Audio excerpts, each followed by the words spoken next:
presented to him for signing by the State House Deputy Chief of Staff Njia Muturi. The ICT bill was introduced to Parliament in 2016 by Garissa Township MP Ednah and supported by his nominated counterpart Godfrey Osotsi. Now, senators have overwhelmingly voted in support of raising the country's debt ceiling from the current 9 trillion shillings to 10 trillion shillings. 27 senators voted to approve the motion against just 3 opposing votes, while none of the legislators abstained from taking the vote. Principal regulations as effected through legal notice number 89 of 2022, thus varying the public debt ceiling to an amount not exceeding 10 trillion shillings. These are the results. For order number 19, abstentions 0, nays 3, ayes 27. The ayes have it. The decision by the Senate now rubber stamps 10 trillion Kenyan shillings as the new debt ceiling for the country after members of parliament supported the motion on June 7th. This as Deputy President William Ruto opposed the continued borrowing, insisting that the country needs to first deal with the debt it has and work on reducing it and eventually getting out of it. We do not think it is prudent to continue borrowing. It is said when you find yourself in a hole, stop digging first so that you can figure out how to get out of it. We must slow down and eventually stop on borrowing. A group of civil society organizations has drafted a petition challenging IEBC Chairman Wafula Chebukati's decision to buy use of physical voter registers in the August 9th general election as a solution to electoral malpractices unearthed in the 2017 polls. In the petition, Chebukati, IEBC and Attorney General Paul Kihara Kariuki are listed as respondents, with the Communications Authority of Kenya dragged into the legal contest as an interested party. At the heart of the petition is Chebukati's administrative directive eliminating use of manual voter registers in the looming polls across the 46,232 polling stations. Now, former Nakada boss John Mutudha has faulted Roots Party presidential candidate Professor George Wajakoya over his marijuana legalization agenda. Mutudha says Wajakoya is misinforming the public and is asked to be arrested for alluding that the legalization of bang, which is a narcotic drug, is the solution to revamping the country's economy and settling the ballooning debt.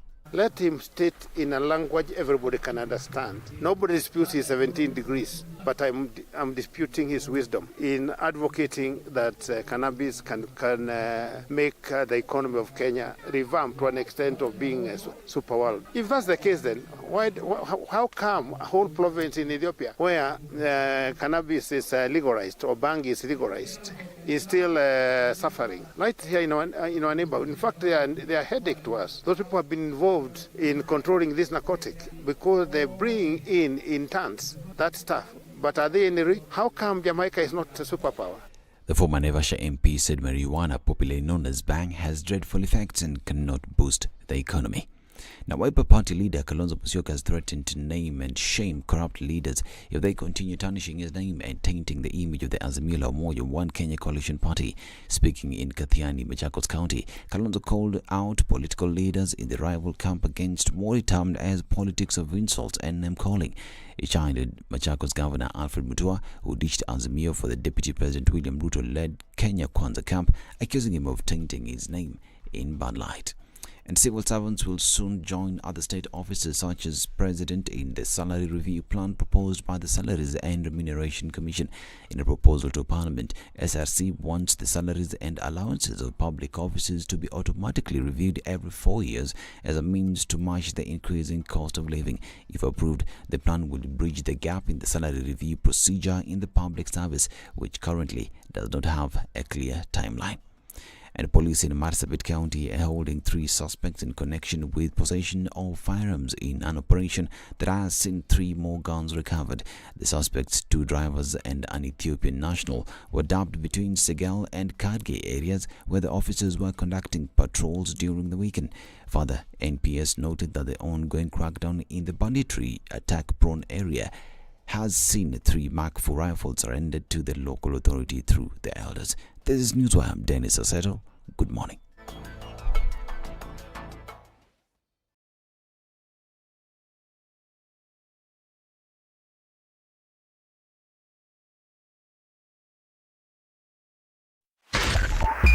SpiceFM.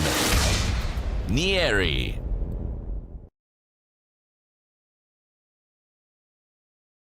The following takes place between 6 a.m.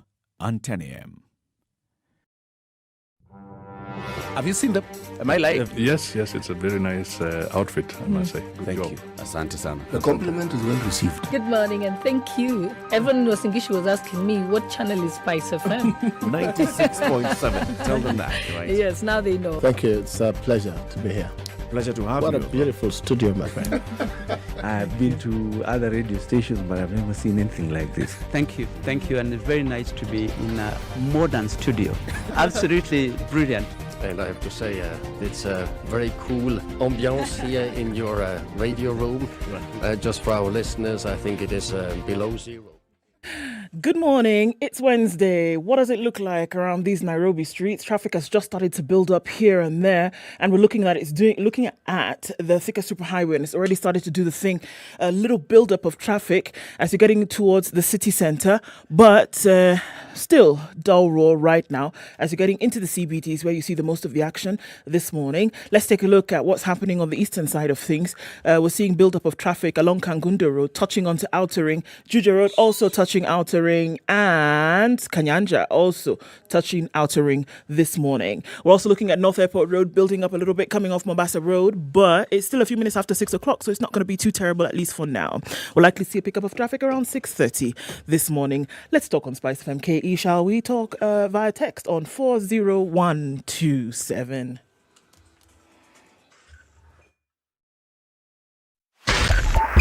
102.5 Spice FM, Kisumu.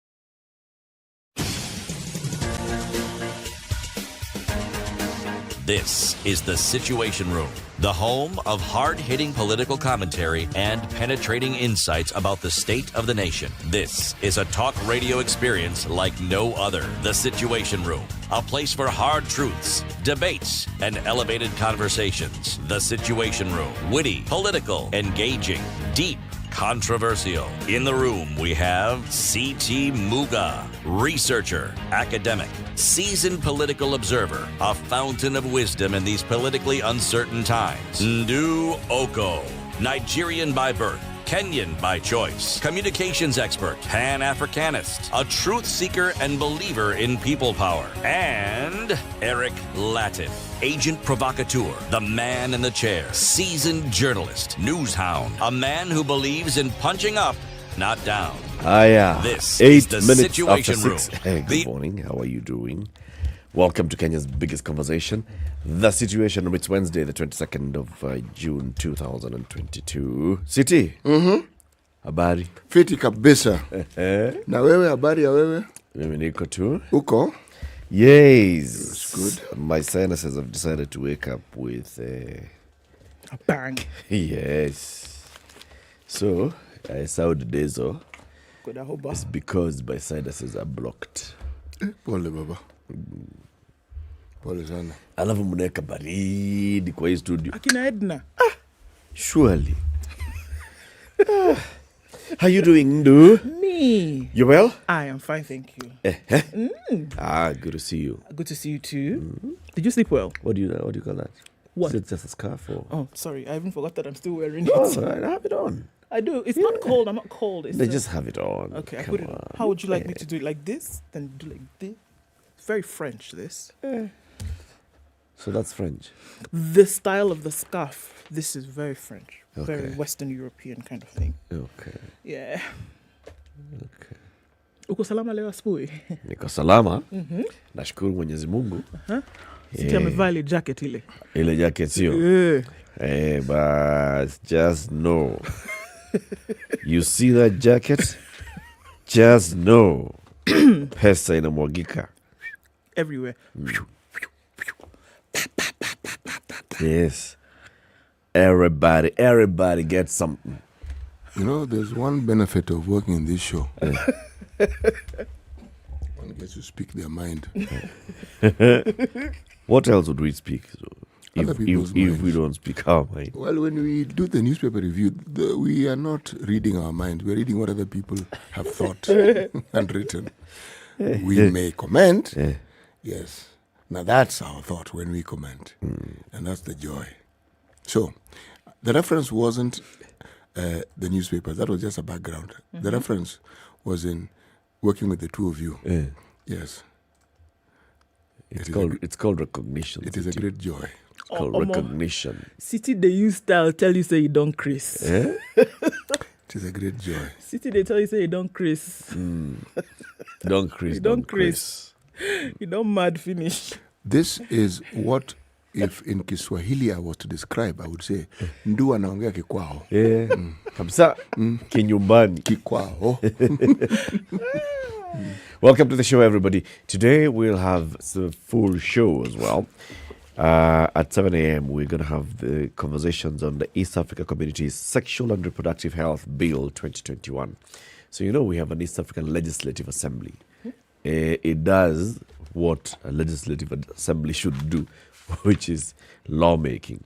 So there's a bill before it, the Sexual and Reproductive Health Bill. And human rights lawyer Stephanie Musho will be joining us in the studio at 7 a.m. to have this conversation. At 8 o'clock, we will have a conversation about political leadership and what it means in the Kenyan context. So we're heading towards an election. We've been interviewing politicians left, right, and center. Daisy Mdanyi, the executive director of the Community Advocacy and Awareness CRON Trusts and member of the Kenya Daima Steering Committee, will be with us to have this conversation at 8. And at 9, let's talk about foundations for a sustainable economic transformation in Kenya. By those. Bye. Let's take a break. Hey. Let me just read. Dr. Rose Ngoge will be joining us at 9 o'clock. She is the ED of KIPRA. And KIPRA is the Kenya Institute for Public Policy Research and Analysis. COVID. All right, let's take a look at what's happening as announced by the Ministry of Health as of yesterday. So we saw the day before that we had seen a positivity rate of 12.2%. In terms of encouraging news, it wasn't really encouraging. However, then we also saw the mask mandate come back. But let's take a look at those numbers specifically for the country in the last 24 hours. It's doubled in 24 hours. 419 people tested positive for the disease from a sample size of 3,010 in the last 24 hours. Positivity rate now at 11.6%. Isn't it interesting, though? You have a larger sample size, but you have more people. It brings the positivity rate down lower. Obviously, this is what we were worried about before, that we saw a small sample size and we saw quite a significant number of people then getting infected from that sample size, which then ramped the numbers up in terms of positivity. So slightly lower positivity rate from a larger sample size. So what it does, I read yesterday, what it does is that it more or less it shows you the footprint of then what could be. That the more people, then maybe you don't have such a high number of infections across community. But when you see a smaller sample size with large numbers, then bit of a problem. Looking at global numbers of 545 million, that's where we are now. Soon to be 546 from what we can see. If you don't mind, yes. In the Kenyan numbers and the figures released by the ministry, do they show the distribution in terms of the cases, how many hospitalized and such? All right, so yes. We're looking at 74 patients currently admitted. 3,213 were under the home-based care and isolation program. 2 patients are at the intensive care unit on ventilator support, while 11 are in general wards and on supplemental oxygen. No patient is in the HDU. Okay. Yeah. So 74 in hospitals. Yes, across currently. the country. Yeah. And so these numbers we're talking about, of that 74, 2 are in the ICU, 11 are in general wards. So the rest are just, across board, right? Okay. So we're still not looking at a load, a heavy one, then in terms of medical care. System. Exactly. Okay. Okay. Yeah. So I just wanted to look at that story that is covered in the Business Daily. And it says that not a coin of the 9.7 billion shillings raised 2 years ago to fight COVID-19 has been utilized. It speaks to the shameful dereliction of duty by state officials. There has been no good explanation for the funds that could have helped turn the tide of the epidemic, or rather the pandemic, sooner and save thousands of lives lying idle at Treasury just 2 years later. What does that mean? So there's 9.7 billion shillings that was raised for the fight against COVID. By who? What this story is trying to tell us is that this money was not used. All right? Who this money was raised by, I'll tell you in just a bit. Kenyans were rushing from one hospital to another. There were no ICU beds in terms of etc. Just a fraction of the money would have been used to see that health workers at the battlefront had the necessary equipment that they needed to take care of their patients. There was non-payment for doctors and things like this. In terms of who raised this money and where it came from, this story doesn't tell us. This story doesn't tell us. But, I mean, it's grabbing the headlines right now. Where did all this money come from?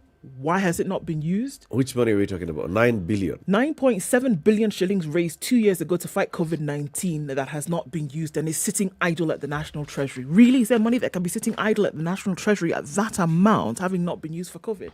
Saying we're waiting to use it for COVID-19? I don't think so. Very strange. Okay.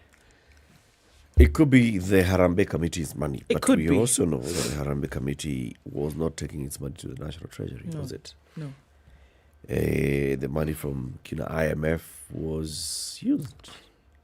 Or so you were told. Or so you were told. Well, the National Treasury could be the one. It's the same one that maybe is the one that's saying that it has 9.7 billion shillings. I don't know. I don't For the fight understand. against COVID has I not don't get the story. Yeah. Anyway, let's take a break, shall we? Let's do it. Okay.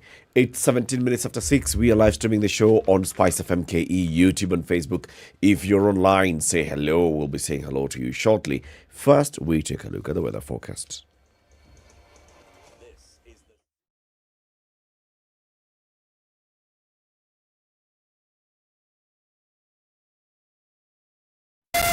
Spice FM, Malindi.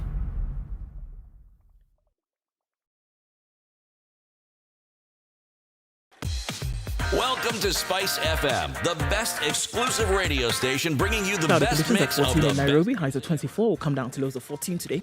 It's clear at 13 in Nakuru, highs of 24 and lows of 13, 11 degrees and mostly cloudy conditions in Nyeri, highs of 24, and we'll see highs of 21 in Eldoret, where it's currently clear at 12. 24 degrees and light rain in Mombasa, highs of 28 and lows of 23.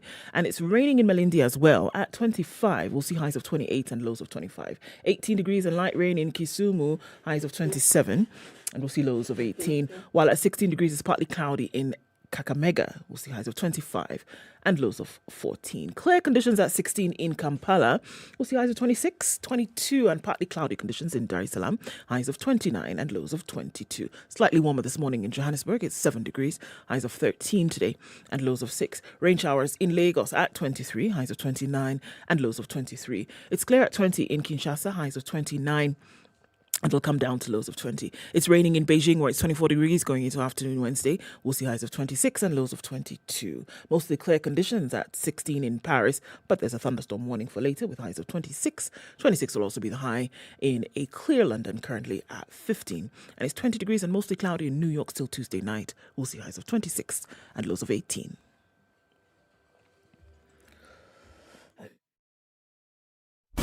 Classic soul, R&B, smooth jazz, neo soul, and nostalgic ballads. Make some noise. Yeah. You're listening to Spice FM.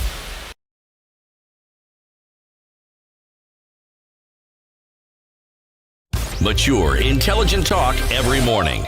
Spice up yourself.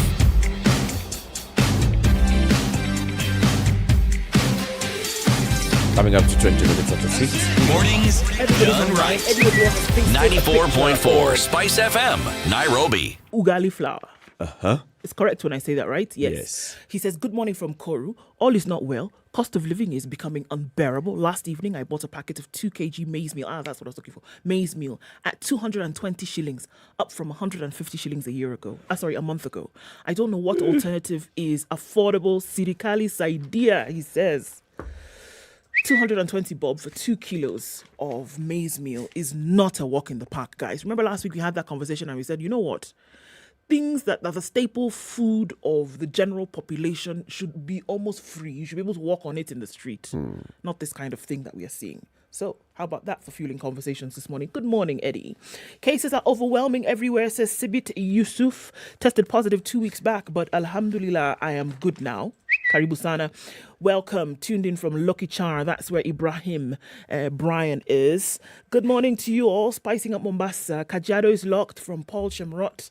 And good morning, Team TSR. Tuned in from Juja Farm, a.k.a. Mount Kilimanjaro. Stanley says good morning. Watching live from Guatemala. Allah? Guatemala, the Guatemala we know. Okay. Good morning to you. Karibu Sana. Mombasa's tuned in. Benson Mumo. Jeffrey McCory says good morning. Kissy. Tuned this morning. Good morning, people tuned in from Bamburi. It's really cold here. In Bamburi? In Bamburi. What? Hey, I can imagine. Can you? When it gets cold in Bamburi, it gets really cold. It must be. 21 degrees. Sweet baby Mwangi has called you guys sweethearts. Sweet who? Baby. Toto. Iyo. Sweet baby Mwangi. Sweet baby. Mwangi. Amesema sweetheart. Good morning. Becky Asay is tuning from Kakamega, and David Kochomba says good morning from Bungoma County. Abraham is tuned in this morning. I can see you all. Karibu Sana. Thanks for joining us. Welcome everybody, including Rutherford Maganga, who says, say hi to the rest of the gang. He's in a happy mood today. Rutherford. I love that name. Okay. Umesikia? She loves your name. City, today's proverb. We're still in the island of Pate. Amani haitaji mlinzi. Haitaji nani? Peace does not need a guard. Mlinzi is guard. Ulinzi is army, right? What is Ulinzi? What's Ulinzi? I'm asking. I thought it was army. Ulinda is to guard, to protect. Yeah. Yes. Ulinzi is? Protection. Protection. Oh, okay. Nisa. Thank you. Army is Jeshi. Oh, you know what? Because there's a basketball team that plays for KBF called Ulinzi, and they're all army boys. Right. Yes. So them, they're Jeshi. Yes. Jeshi is army. Okay. Kazi yao ni ya ulinzi. You get it? I got it. Good. Otherwise, I would have done what? Forgot about it. Amani haina, haitaki? No, haitaji baba. Kutaka, kusitotaka, baba. Hiyo ni yako. Haitaji. Ati. Next one say ati haipati. Nope. Haina. Amani haitaji mlinzi. No, it doesn't. Okay. It's very true. Let's look at the newspaper headlines. www.standardmedia.co.ke. The vinyl junkie keeping African melodies alive. So there's a man called Abdul Karim, and who's fighting to preserve classics against digital onslaught. The story of Abdul Karim, who is a vinyl junkie, is featured in the Standard.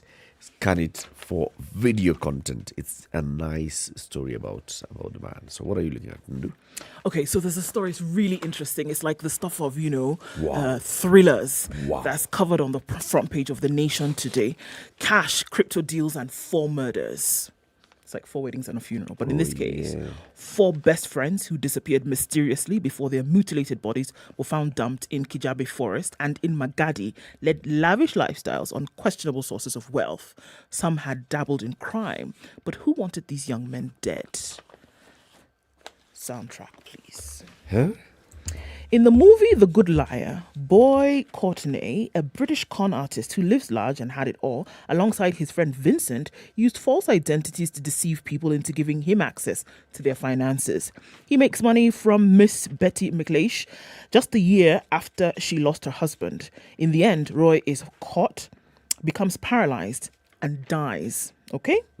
Just like in the movie, Frank Obegi, Elijah Omeka, Fred Obare, and Moses Nyachai, who mysteriously disappeared before their bodies were found in Kijabe Forest and Magadi, led a lavish lifestyle, but everything about their riches was questionable.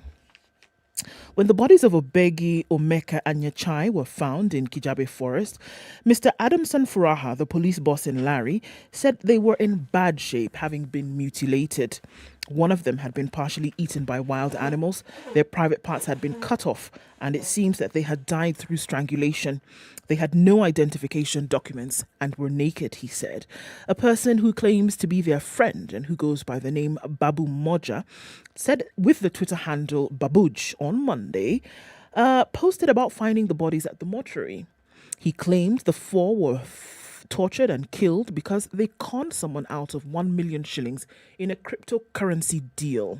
Obare, who lives in Santon in Kasarani, is also known in entertainment spots in the area. To neighbors, he was the guy who did academic writing. This also is what his parents say. He was always in the house and rarely came out. At times, he would come in top-of-the-range cars. We were shocked that his life could end in such a manner. Academic writing, top-of-the-range cars. Yeah, well-paying. Okay. It has emerged that Obare was arrested last year when he conned a man out of his money through cryptocurrency deals. He was taken to Kasarani police station and later picked up by detectives attached to the DCI at Roiro police station. When he was about there at the station, both parties agreed to solve the matter out of court, and the detective said, "We let it go." A family source said yesterday evening that Obare finished paying the debt in May 2021 and made peace with the complainant. Obare was last seen on Thursday, June 16th, by his wife. Miss Stephanie Mburo, when he received a phone call from a woman only identified as Maureen, who is said to be Omeka's wife, to join her at the Kasarani police station. They were going there to report Omeka's disappearance. All right. It remains unclear why Maureen decided to make a report at the Kasarani police station near where Obare lived, which is some 20 kilometers away from Kamakis on the eastern bypass where she and Omeka lived. So she's called his friend and said, "Come and take me to the police station because I want to go and report. Omeka is missing." Yeah. Okay? Yeah. This was Thursday, 2 p.m. and according to the family, Obare's phone was switched off near the police station. It has been established that the woman is yet to be summoned to shed more light on what may have happened. Obare's family has been searching for him since Thursday. Friday, the family was at Kasarani police station demanding to be told where he had disappeared to. "My brother disappeared. He turned up at the station to record a statement over his friend's disappearance. His phone was switched off and now until Monday when police informed us that his body had been found at the city mortuary." City mortuary records indicate that Obare's body was taken there in a Kiserian police station vehicle after being found in Magadi. Facebook, his relatives had asked anyone who might have information to assist them or to speak out. His two sisters have mourned him at the same time. Obegi, now on Twitter, right, who was a well-known influencer. He had become the talk of the town in 2016. And a lot of people had accused him of plagiarizing work and posting it as his own. Kenyans on Twitter further joked that his plagiarism was going overboard and he should be arrested. By the time of going to press yesterday, his name was trending on Twitter. He had a lavish lifestyle and he showed off his social media accounts. It was established that his social media accounts, where he was known as Frank Obegi and such, were pulled down moments after he was last seen alive. Okay. That story is really, really... It goes on and on and on. But everybody, within minutes, all four of these gentlemen, within minutes of when they were last seen with said individual, their phones went off, their social media accounts were pulled down. They had been seen near a public place, 2 of them near a police station, at least 2 of them near a police station, and then 3 of them are found in the forest. One in Magadi. One in Magadi, okay? All dead, all mutilated, having been tortured. And then their bodies were then found at the city mortuary. It's... What is the common thread that ties the story together? Social media. Social media. Precisely. Now the curse of the communication age. Apart from social media, the business. Lavish lifestyle. Precisely. Unexplained wealth. Yes. And if you look at what they were said to have been doing, one was an influencer, another one was doing this online work at home. His parents often wondered he would show up at home with lavish vehicles, but he was mostly at home. And then there's now the whole connection and the issue of cryptocurrency. If you listen to this story, if you read around it, it goes beyond just what is being reported. there are those who claim that using their internet, the knowledge of the internet, the knowledge of the online world, it isn't a business that is just conducted with locals in Kenya. It goes outside the country. Do you remember there was this Belgian gentleman who has been reported several times in our papers regarding the amounts of money that he has transferred to young women in this country? Okay? If you look at his story, it boils down to him claiming that he has been dealing in cryptocurrency. Now, in the not too distant past, cryptocurrency has actually had its down, not up. It's been on a downward spiral. But somehow, there seems to be a connection not just with cryptocurrency, but this idea of, remember, our largest source of foreign exchange is remittances from abroad. There are those who tie this story with people who have relatives who live abroad and who claim to be able to do certain things in terms of investment.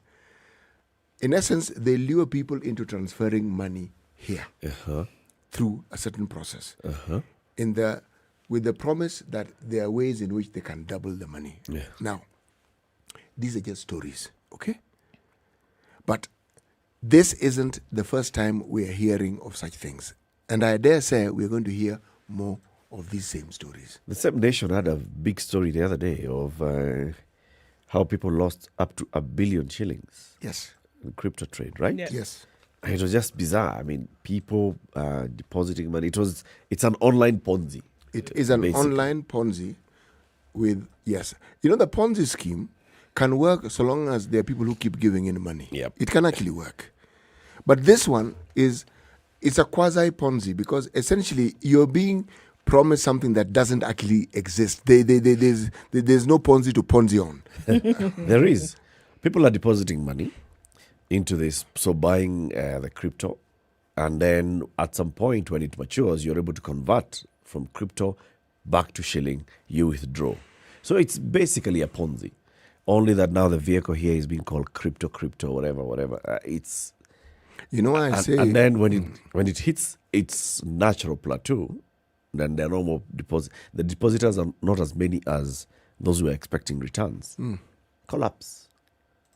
It just collapsed. And people have lost a lot of money. Yeah. And I dare say they're going to continue losing money. Unfortunately. Yeah. The risk appetite of Kenyans is very high. What is this? I'll make Let's try. Put it in. It's risk appetite, but it's also magic thinking. Because somebody convinces you that you're going to make money in some magical way through a simple process that takes a very short time. Where on earth is money made that way? So we just saw billionaires through COVID increasing their wealth by several tens of billions of dollars. You see, there's a fundamental difference there. Did you see Jeff Bezos carrying gunias of things, transporting things? See, he made billions. Yes. Actually, Jeff Bezos is actually approaching trillion. There you go. Yes. It's 26 minutes to 7. Let's take a quick break. Take a look at the traffic.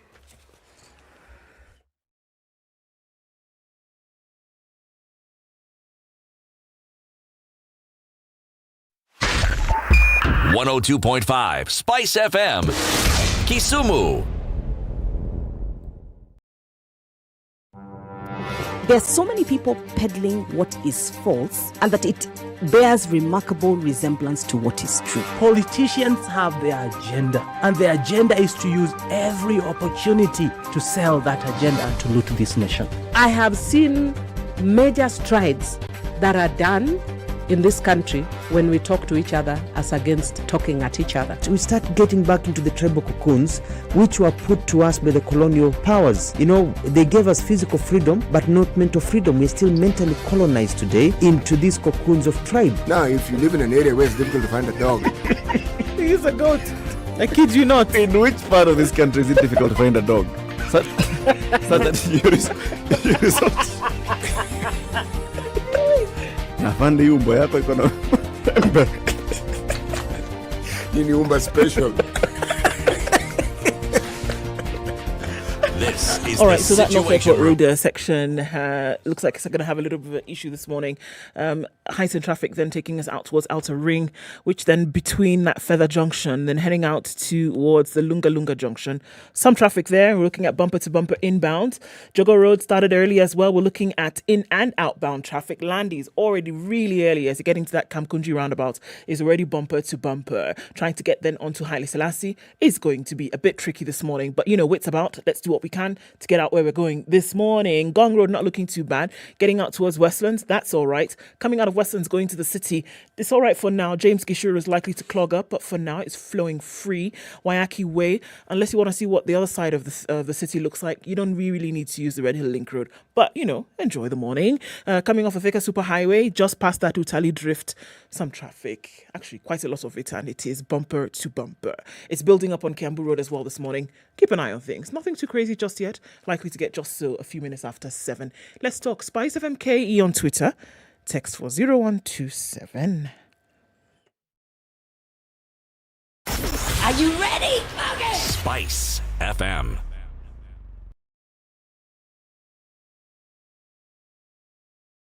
Mature, intelligent talk every morning. Spice up yourself.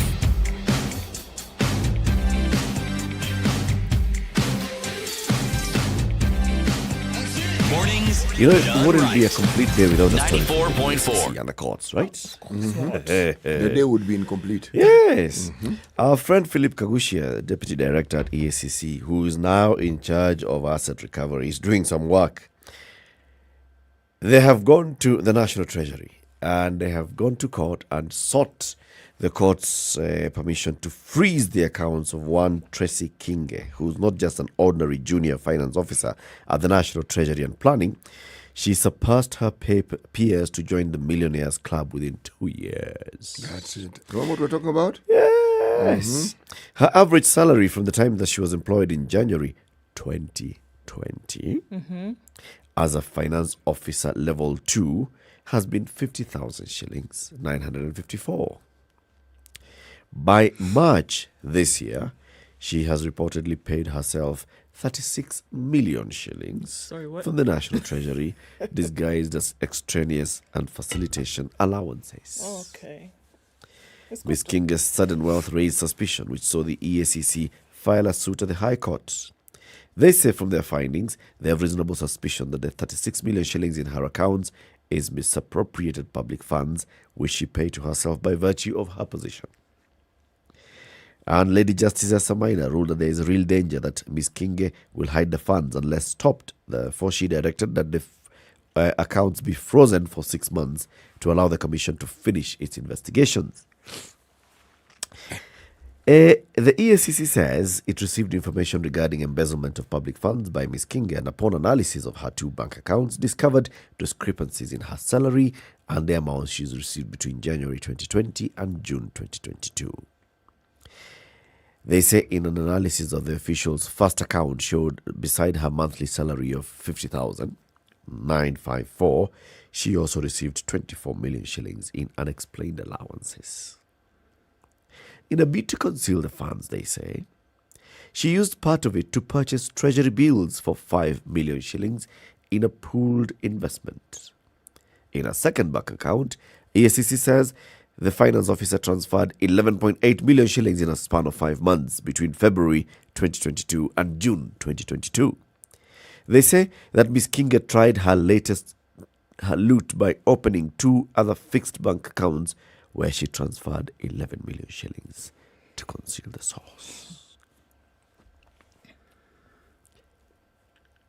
I don't know which kind of is it now called courage? No.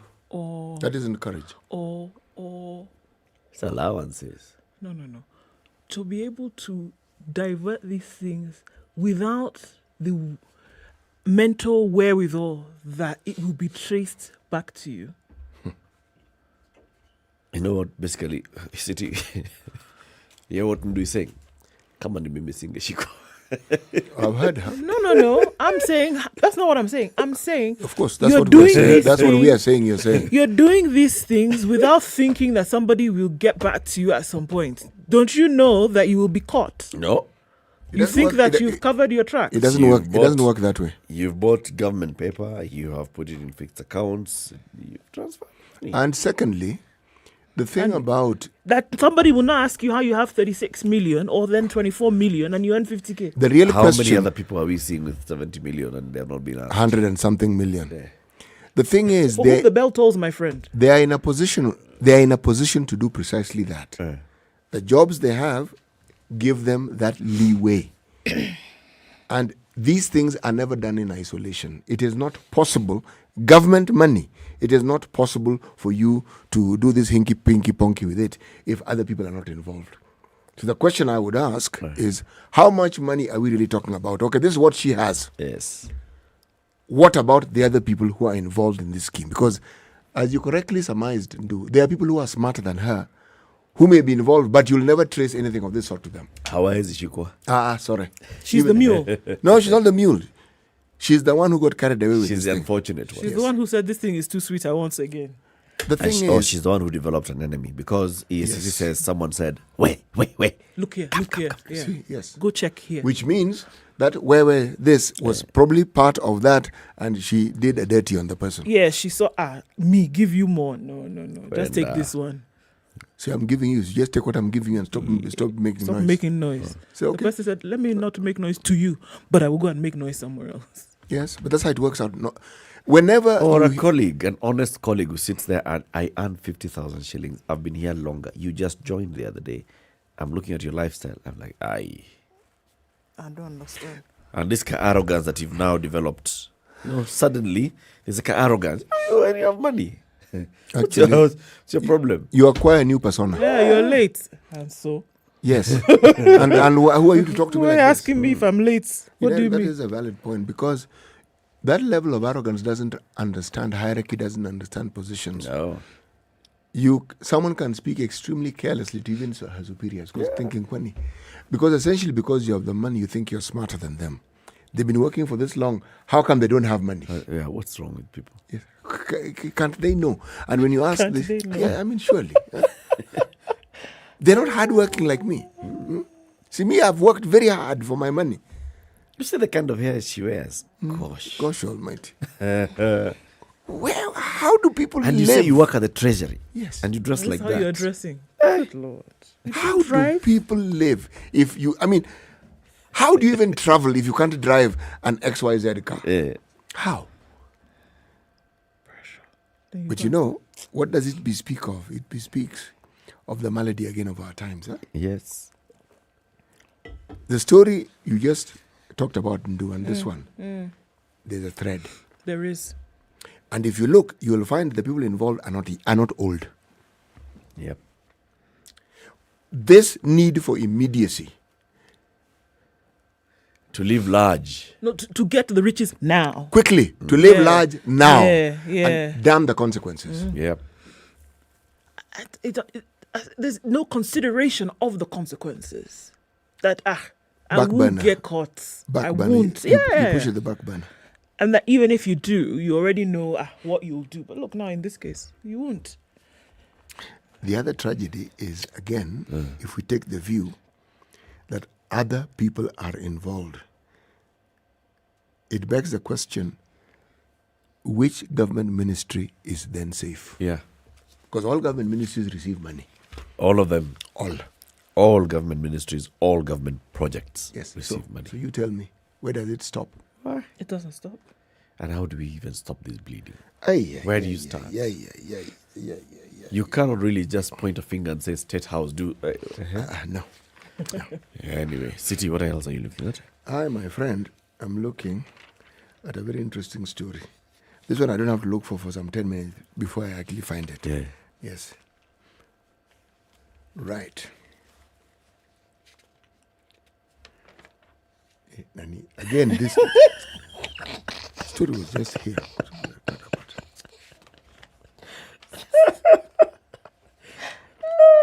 Me, I don't know what happens to these stories. I have it here. Then when I have to talk about it, it has disappeared. What? Anyway, It was in today's paper, though. Yes, it was in the Standard. Wow. I will find it. Okay. So then I tell you how the senators have decided that, indeed, Please. debt ceiling should go to 10 trillion shillings, as though it really was their decision. Yeah. But all right, the Senate has voted to increase the national debt ceiling from 9 trillion shillings to what? To 10 trillion. Surprise, huh? I know, right? A total of 27 senators voted to approve the increase, while 3 opposed the motion during the vote that took place in the Senate chambers, concurring with their counterparts on the National Assembly. The vote paves the way for the expansion of the amount that the government can borrow from the international market at a time that the issue of national debt is a hot political potato in the ongoing campaigns for the August 9th general election. The decision by the lawmakers is good news to the National Treasury that is desperately looking for funds to plug an 846 billion shillings hole in the 3.33 trillion budget for the next financial year. The vote opens the way for the Treasury to borrow and finance key projects in the medium term and assure the development partners who had threatened to stop funding ongoing projects if the debt ceiling was not increased. Deputy President William Ruto and his Kenya Kwanza team blamed the handshake between President Kenyatta and ODM leader Raila Odinga for the runaway national debt, adding that the country had borrowed beyond its ability to repay and further debt would be a burden to the economy. The alliance has challenged the National Treasury while preparing its 2022-2023 budgetary estimates to peg its fiscal management on the country's budget, on the country's budgetary capability without borrowing more. They're saying, according to them, look, you can do this without borrowing more. National Treasury said, look, we have projects to do, and if we don't borrow the money and get these projects on the road, we're not going to be able to hear from the development partners in the future in terms of support. So, long story short, your debt ceiling now stands at 10 trillion shillings. All right? And also, if you didn't know, there was a hole of 846 billion shillings in the Treasury, in the budget, that they had not seen where they were going to get money from. So now, with this... Now they've been given a window. Yeah. Okay. In fact, what the Standard headlines, what awaits the next president, despite promises by presidential candidates to reduce borrowing and the cost of living, it's clear that the next administration will have difficulties raising money, and they could further raise this debt ceiling. So, they're coming to us saying, we are going to manage our debt. We have a formula. We are going to renegotiate the existing debts. We are going to do this and the other. Lies. Totally. Okay. That story seems to have gone. But let me talk about something else. Pick another one. When I find it, I will let you know. It was hot on my mind. The same Standard. It's an end of an era for opaque government. Okay. The president, in summary, is saying launched 8 projects which will make the government operations transparent and help curb corruption and cost of governance. But the interesting thing about it is that this system they're speaking about was actually designed and was actually put in place by young people, a group of young people. Now, if you just listen to this story and you read what it's supposed to do, it tells you that we are bang in the 21st century. We've actually arrived, okay? Because this system will do the following, okay? Rather, it will have the following facets to it. Okay. There's what they call Taifa Pay, okay? This is the universal payment gateway for all government services through mobile bank and card channels, okay? Comments can come later. Okay. Right. Because you'll tell me, we heard this about the other payment systems. I will say, yes, that is true, but let me just continue. Taifa Pay, okay. Yes. Nairobi Revenue, GIS system for the revenue collection. Okay. National Forest Resource Assessment. This one I liked. Mapping all forest resources. Yes. And having them so you can know there's this forest. With coordinates. Kabisa. So this somebody going to suddenly begin a logging operation in the forest, you will also know. Because these things tend to be connected to satellite light. Can't move beacons. Sorry. Okay. Even if you try. Facility mapping of schools. This one I also liked. Hospitals, police installations, roads, and state offices. Why I like this one in particular is because if you look at the land that was allocated to all these institutions, there was plenty of land. And it is this land before people actually got the title deeds. Remember, a while back, we're talking about government facilities and institutions that don't have title deeds in their name. Some would just go and say it's government land, find a way of apportioning it to themselves. Now, with this one, we're saying not possible. National address system for naming and numbering land, buildings, homes, and streets. So when you name them, it means you'll also know who the owners are. Yes. So once again, this thing of you taking someone's property and deciding it's your own, tricky. Please. Airborne geophysical survey, updating geological information and mineral resource. This one is interesting. Kenya online mining cadastre system. Okay? The Kenya online mining thing I got, the cadastre system, that one I'm yet to get. To identify all mineral locations. Whether it can be done? Yes. Ardhi Sasa, digital platform for land information and management system. Now, if these things are actually applied and they're not tampered with at source, where somebody rejigs something so that the outcome is what they want, the headline is actually true and not misleading. It will be an end to opaque government, because the other component to this particular story is that you, the Mwananchi, will have access to it. Yep. So you can basically just do a quick search. You can. And tell whether this is a school, whether it's a hospital, Yes, whether you it's can. somebody's land. Yes, you can. Yes, you can. I think it's, some of these things that happen behind the scenes, and they're not as highlighted as they should be, are actually big steps. Huge. Big steps. Huge. It's about making sure that then they're implemented as they were intended on paper. Because then if they are, like you're saying, it would be that thing of saying Estonia, this and the other. No, we will be Estonia. Yes. I mean, take for instance Taifa Pay. What he said is that this government-owned revenue management system will show real-time payments being made to the government. Meaning, these things we keep wondering, was it paid? Or like this infamous, which is used, shut when, it's opened when. No. Gone are those days when somebody can tinker with it. It's like, if you want to find out whether the money was paid, you just go into the system and find out whether it was paid. Yes. There's a trail. Sure. Yes. Sure. The issue is getting the government to agree to what the government wants to do. You know what I'm saying? Yes. Let me give you an example. So, Evans Kidero comes as Nairobi governor. Says, no, we've got to digitize payment of and collection. So, if you want to pay for parking, if you want to pay for business like permits, if you want to pay for land rates, this is the portal. They signed a deal with a private company. Kidero voted out. Voted in Sonko. Comes up with his own platform. Sonko goes to State House, signs. Whether he was influenced by whatever it was, he signed, right? He's out. Lieutenant General Badi comes in. Now Badi has his own system. Nairobi Revenue Management, whatever with KRA. So the portal that you're using to pay for business permits 2 years ago is different from the portal that you're using today. Yeah. Sakaja or Igathe or whoever comes in as the next governor. They'll come in with a new system. Come in with their own system. Continuity, my friend, You have becomes a problem. You have no clue. No idea what's going on. You have to relearn a system every time there's somebody at the helm. You have to start relearning how the system works. Fresh. Continuity of affairs. Where does that then take place? Look at motor vehicles, right? In eCitizen, you'll go and get what's it called? NTSA. You'll go and get an NTSA portal. NTSA have their own portal. Yes. You're redirected. Yeah. If you want to, the one for eCitizen, it's not even redirecting you.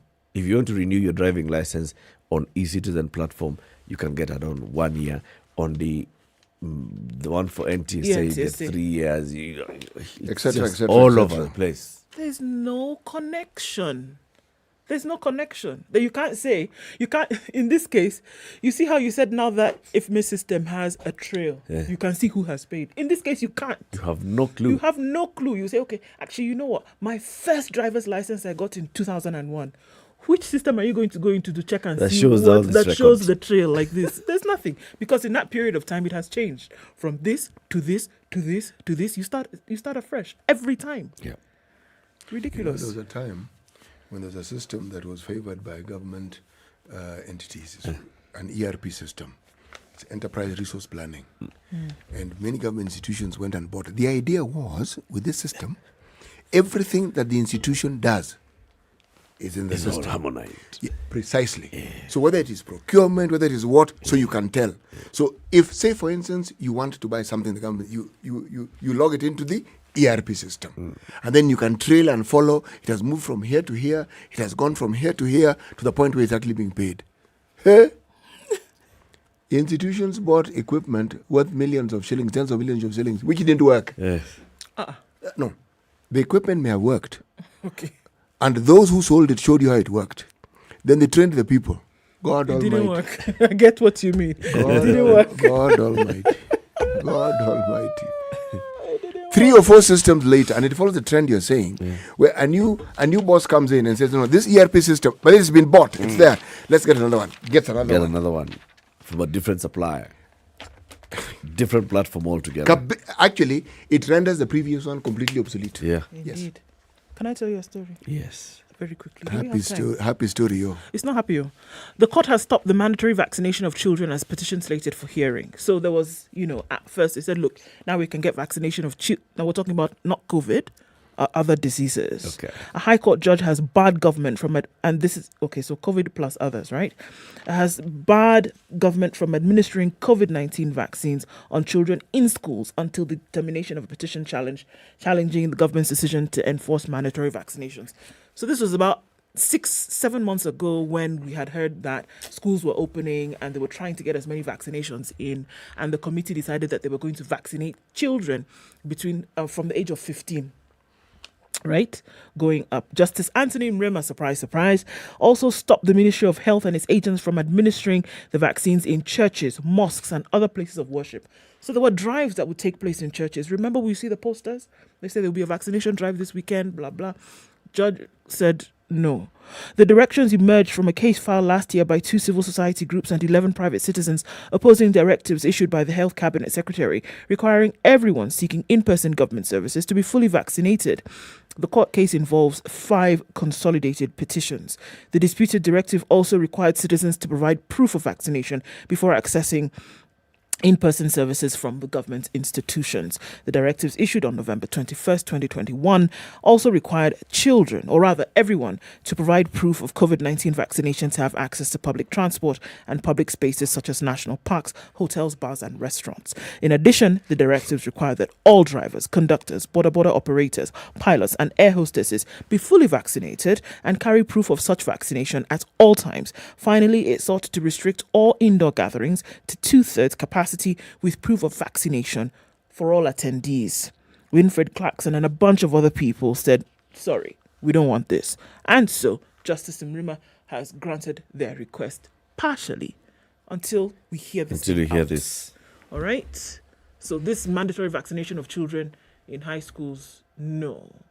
And this story of insisting that people then be fully vaccinated before 1, 2, 3, also, no. But the issue of children in schools is unless they get parental consent. Yeah. Yes.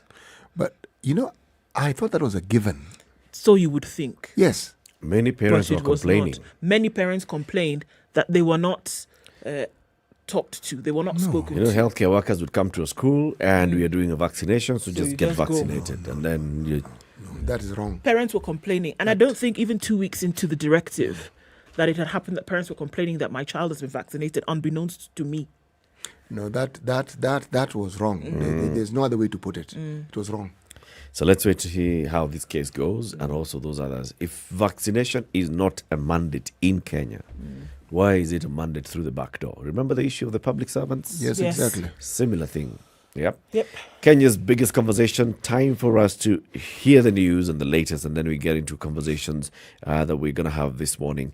We will be talking about the East Africa Community Sexual and Reproductive Health Bill from 7 o'clock. Joining us will be a human rights lawyer, Stephanie Musho. Good morning, and how are you doing? It's now 7 o'clock.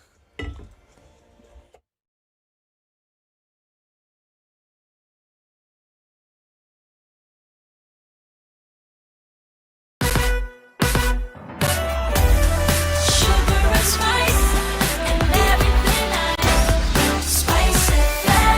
spice up your life.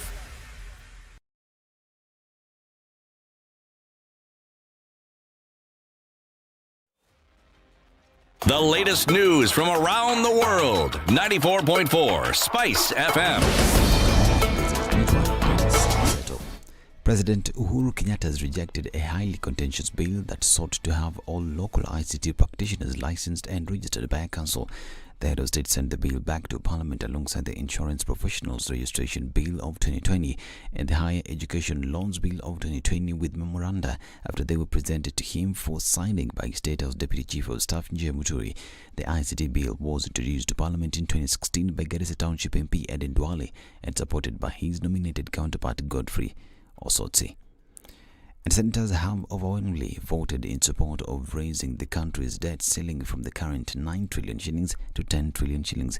27 senators voted to approve the motion against just 3 opposing votes, while none of the legislators abstained from taking the vote.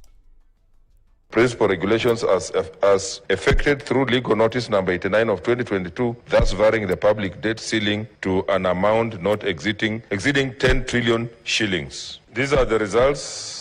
For order number 19, abstentions 0, nays 3, ayes 27.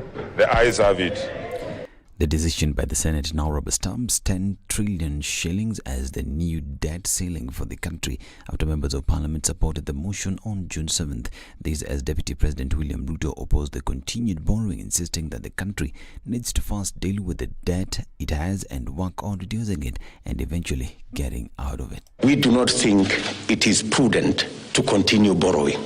It is said when you find yourself in a hole, stop digging first so that you can figure out how to get out of it. We must slow down and eventually stop on borrowing.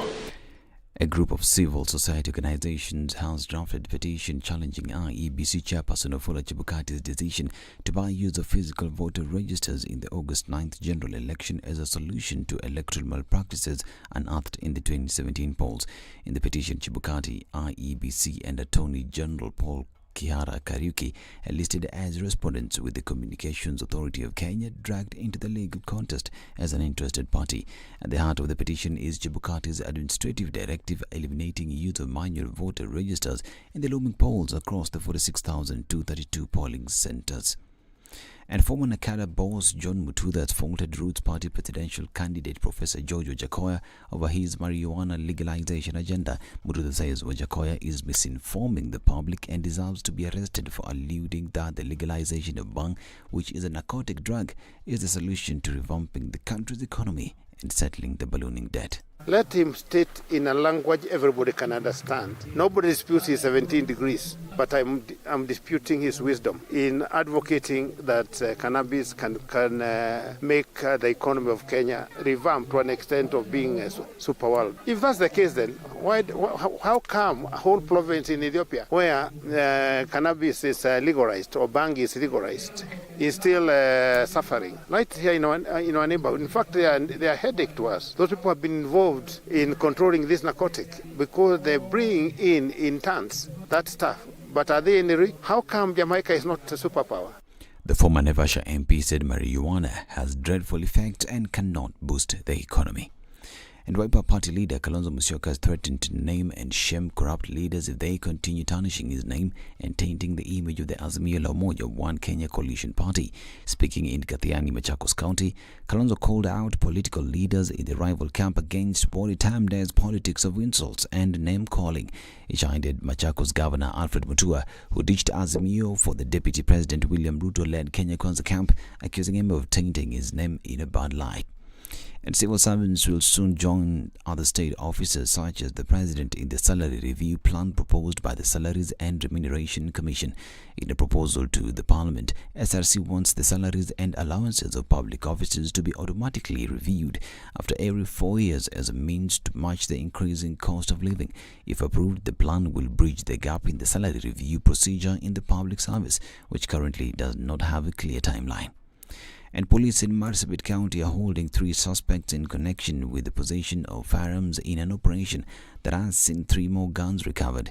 The suspects, the driver and an Ethiopian national were nabbed between Segel and Kargi areas where the officers were conducting patrols during the weekend. Further, NPS noted that the ongoing crackdown in the banditry attack-prone area has seen 3 Mark IV rifles surrendered to the local authorities through the leaders. This is Newswire. I'm Dennis Aseto. Good morning.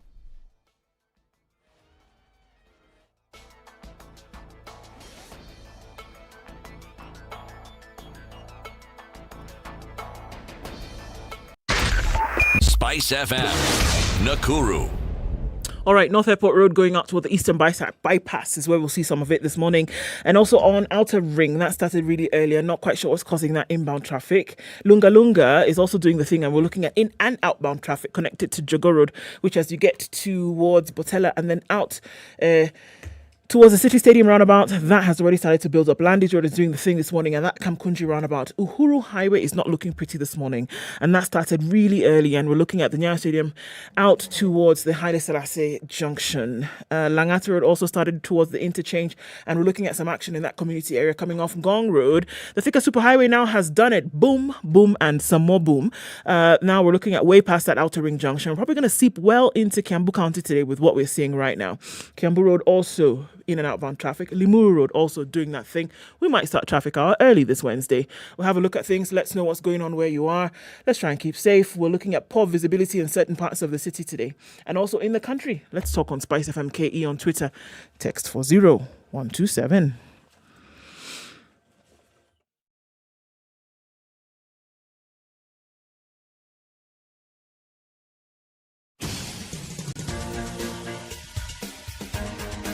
This is The Situation Room, the home of hard-hitting political commentary and penetrating insights about the state of the nation. This is a talk radio experience like no other. The Situation Room, a place for hard truths, debates, and elevated conversations. The Situation Room, witty, political, engaging, deep, controversial. In the room, we have C.T. Muga, researcher, academic, seasoned political observer, a fountain of wisdom in these politically uncertain times. Ndu Okoh, Nigerian by birth, Kenyan by choice, communications expert, Pan-Africanist, a truth seeker and believer in people power, and Eric Latiff, agent provocateur, the man in the chair, seasoned journalist, news hound, Coming up a to man 8 minutes who after believes 7. in How are you? punching Good up, morning. Welcome not to the down. second hour of Kenya's biggest conversation today.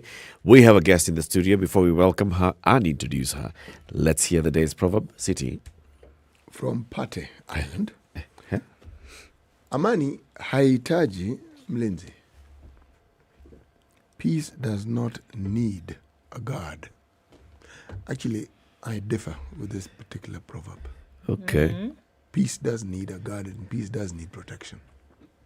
Peace protects itself. No.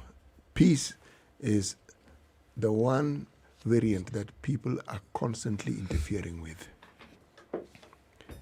You wouldn't have entire disciplines being based on conflict resolution, resolution, if conflict wasn't an issue worth discussing and worth delving into. So,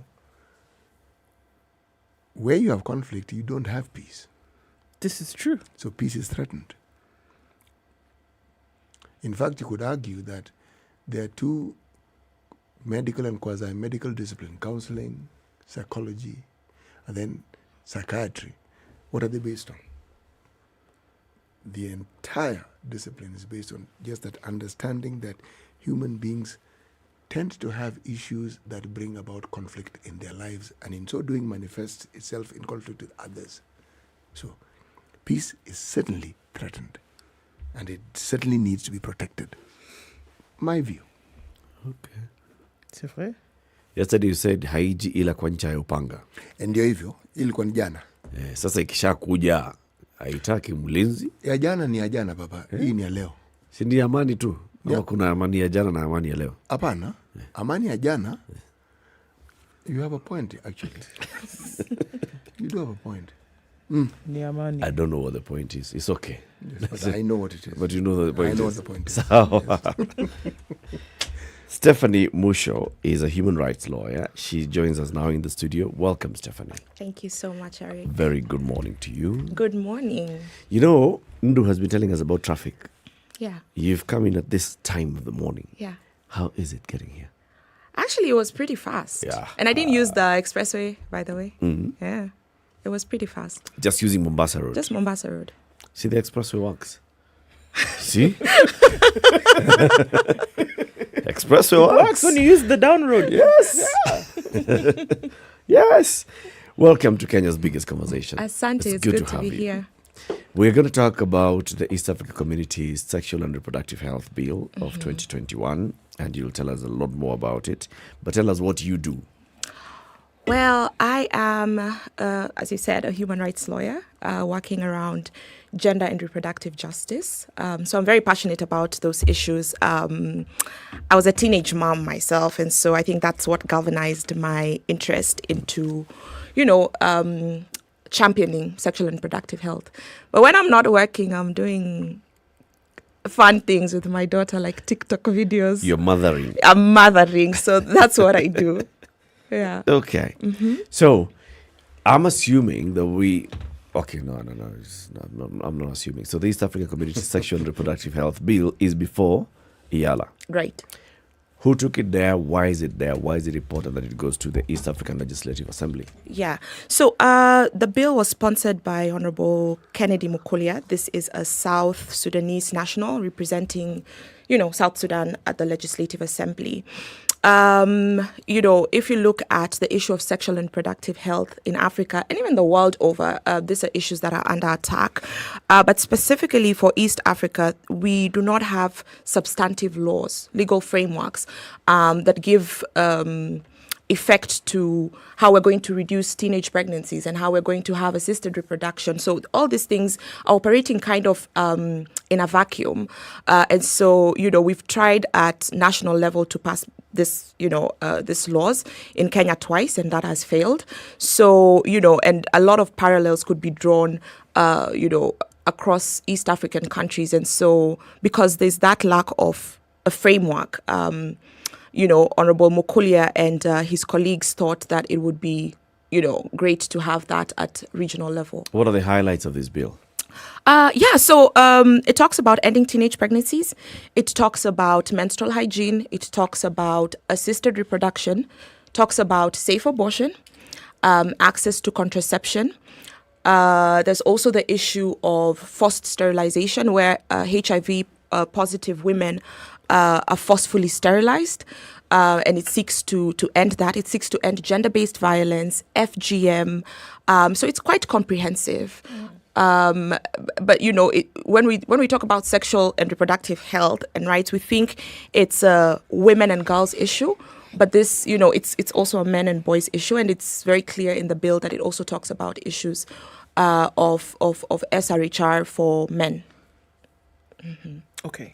So by the time it's gone to the East African Legislative Assembly, the assumption is that each participative country has had these conversations for themselves, whether it be at their National Assembly level, their Senate level. Let's zero in on what Kenya then has done. Before it goes to IALA, there must have been conversations that took place in Kenya's either Senate or National Assembly. Yeah. Or let's just go National Assembly. What was the conversation that took place in Kenya then before it got to IALA? Okay. So, I'll just start with just laying it down that the Constitution provides for reproductive health as a right. So it's not it's not a favor, it's actually our right. And because we have that constitutional provision, Parliament then has to make laws to effectuate it, right? In 2014, the then Senator, who is now Ambassador, Judith Sijeni, sponsored the Reproductive Health Bill of 2014. Unfortunately, that was shot down on the floor of the House. And, unsurprisingly, because Parliament's legislature is male-dominated, right? And there's a lot of issues to do with culture. But then, in 2019, Senator Susan Kihika also then came and sponsored a different bill, separate bill, but talking about the same issues, which was the Reproductive Health Bill of 2019. Unfortunately, that stalled on the floor of the House because of a technicality. But, then that exposes Kenyans to, what comes out of what comes with not having, proper laws and proper frameworks around sexual and reproductive health. And we've seen the figures. Ministry of Health came out with shocking statistics that in a 5-month period, about 45,000 girls were getting pregnant. And, if you translate that, if you kind of unpack that, it translates to about 700 girls at the very least getting pregnant every day. And what's even more shocking is that they're saying 98 girls are getting infected with HIV every single week. This would not be the case if we had a solid framework which was being fully implemented. Let's go into some of these details. Right. Because one of the first things that you said is ending teenage pregnancy. This is one of the things that's on that bill. Right. But at the same time, we're also talking about safe abortion. A flurry of other things. Now, it's going to sound like a weird question, but how are these 700 girls getting pregnant every day? Good. So there's two factors, right? So on one hand, and we have to be, we have to face the reality. Teenagers are having sex, and they're having a lot of sex. Unprotected sex. Unprotected sex, Yes, exactly. There will be no disease and no pregnancy if they were protected. There you go. Thank you. So they are having sex. There's curiosity. You're at an age where your hormones are, you're going through adolescence and you're curious. So there's that factor where teenagers or adolescents are having, that kind of sex amongst themselves. But then on the other hand, there's also a lot of sexual violence and abuse and rapes, and so we look at it from those two angles. Okay. What are the percentages? I mean, I want to hope that we've gone into the numbers and say, look, in order for us to do something about it, then we need to know what factors we're dealing with, right? On one side, if we know, yes, there's a curiosity that comes with adolescence and all of this, of these 700, what percentage then goes towards pregnancies that come out of that, or pregnancies that are a result of gender-based violence? I don't think the Ministry of Health has kind of unpacked that and narrowed it down like that. But I think just holistically, it's a problem. So we have to have education. We have to give the adolescents proper education so that they're making responsible choices. We can't stop people from having sex. We can't go into bedrooms and police people.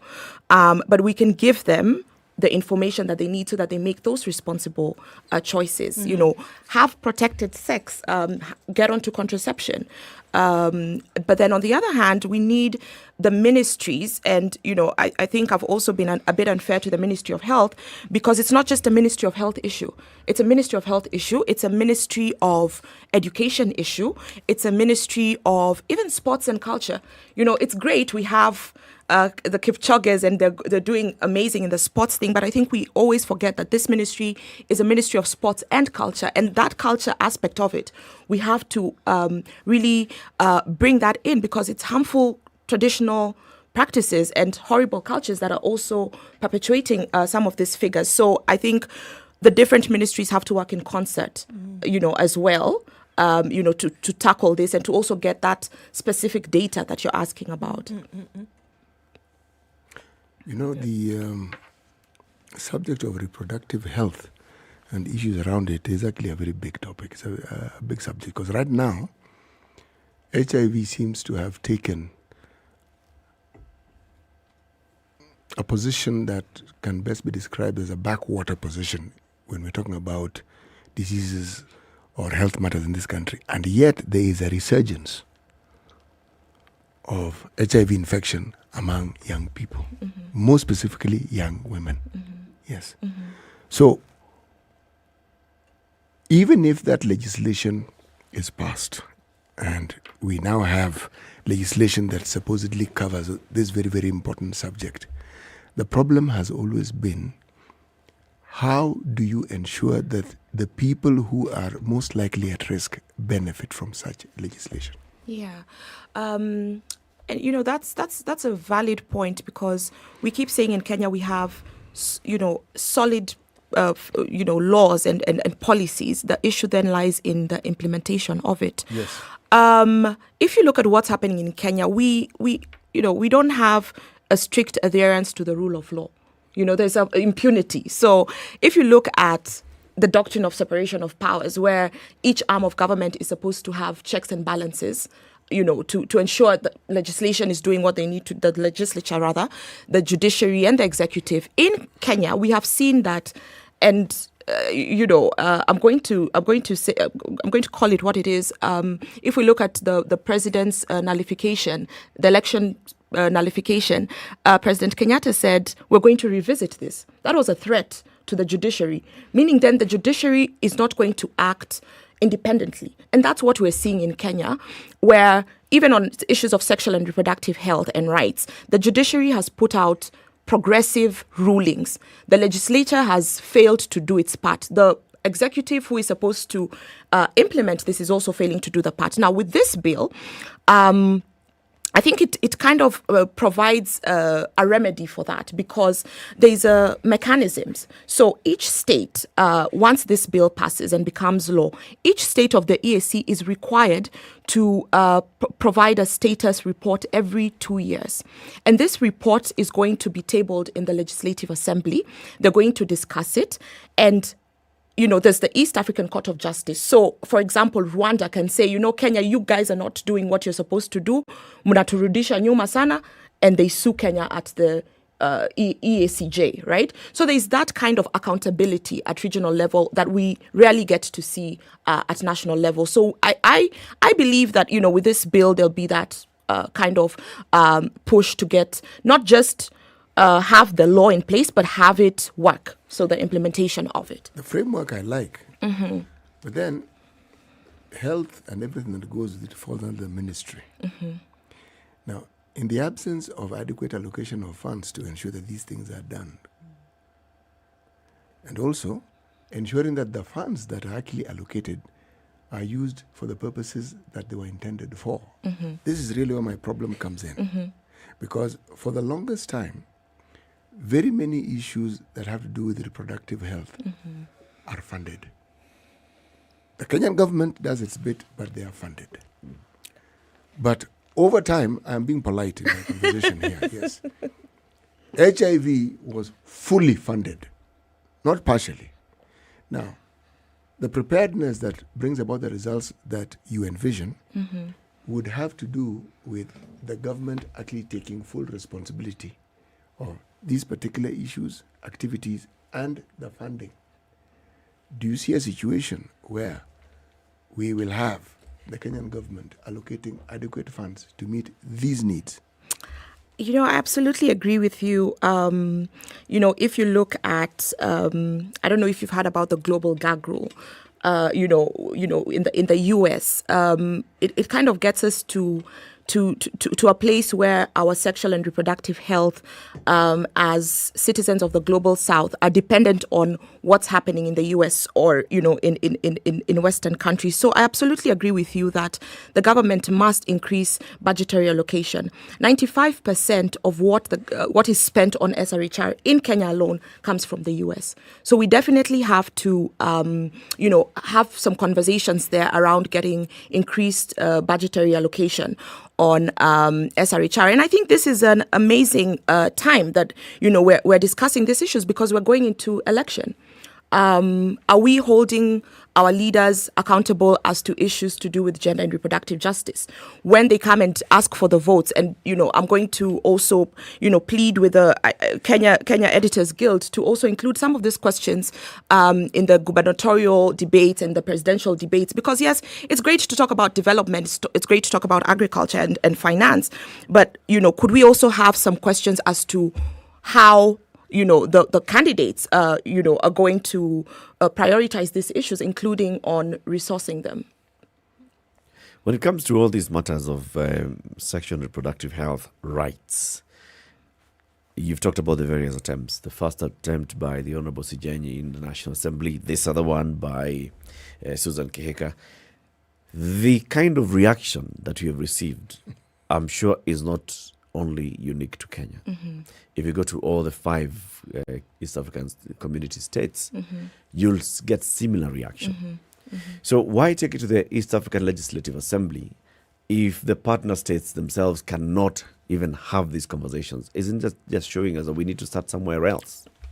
Well, I agree, but I think we also have a culture of not engaging with facts, right? So even if you look, I'm going to draw a parallel with election. If you look at election, we all say, if flani na flani, if so-and-so has said, basi tosha, right? We're not going to engage with the manifesto. If you look at BBI, people said, if Baba has read it, me, I'm good. And if said it passes, I'm good. We don't go further and say, okay, what is this BBI talking about? And that's what's happening.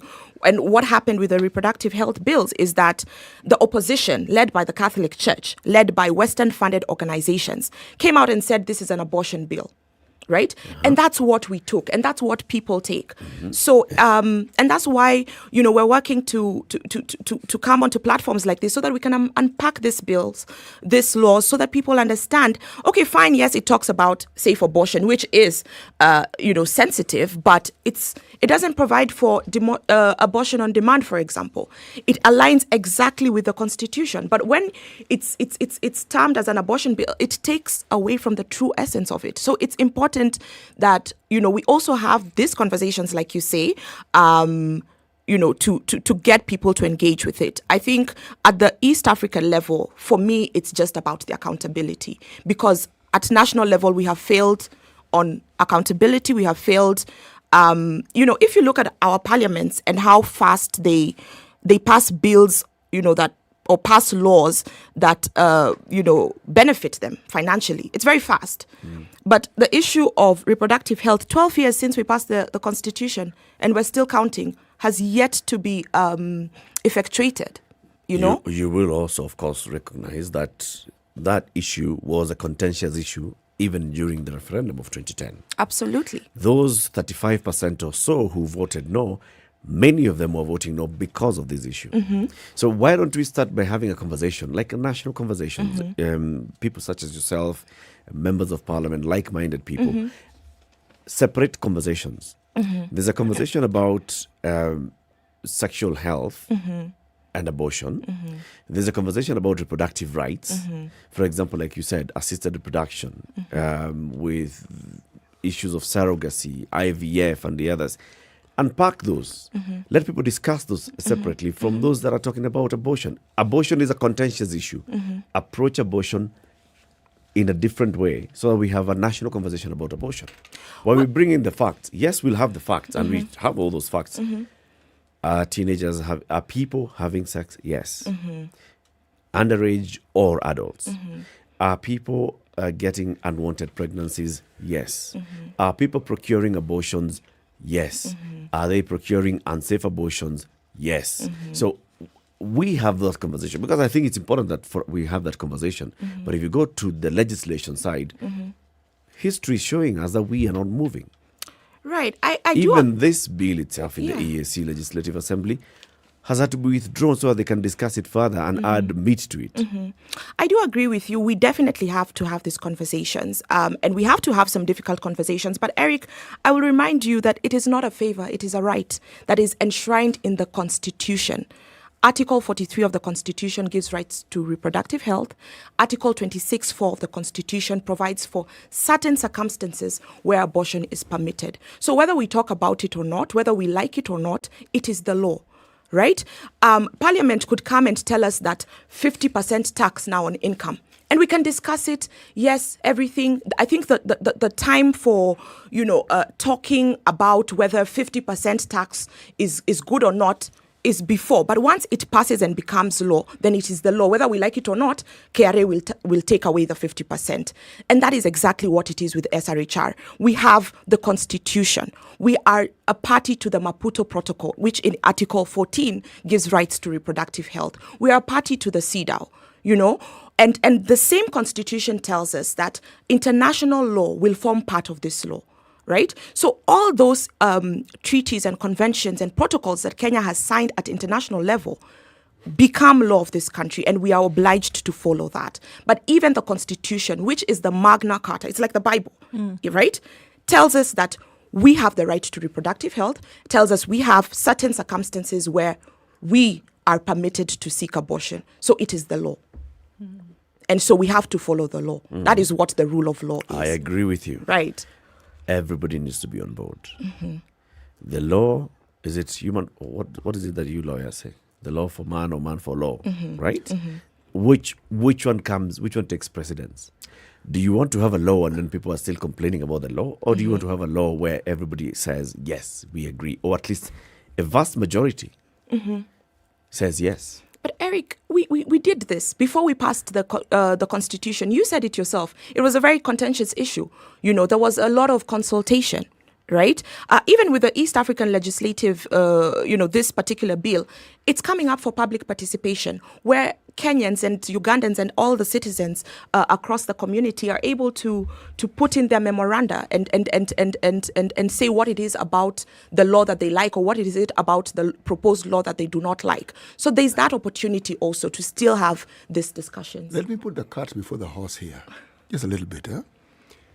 Before it even goes for what you call public participation, which is, of course, required by law in this country, our constitution tells us that, there is the need to engage communities so that when this document is brought before them, they have an understanding of it.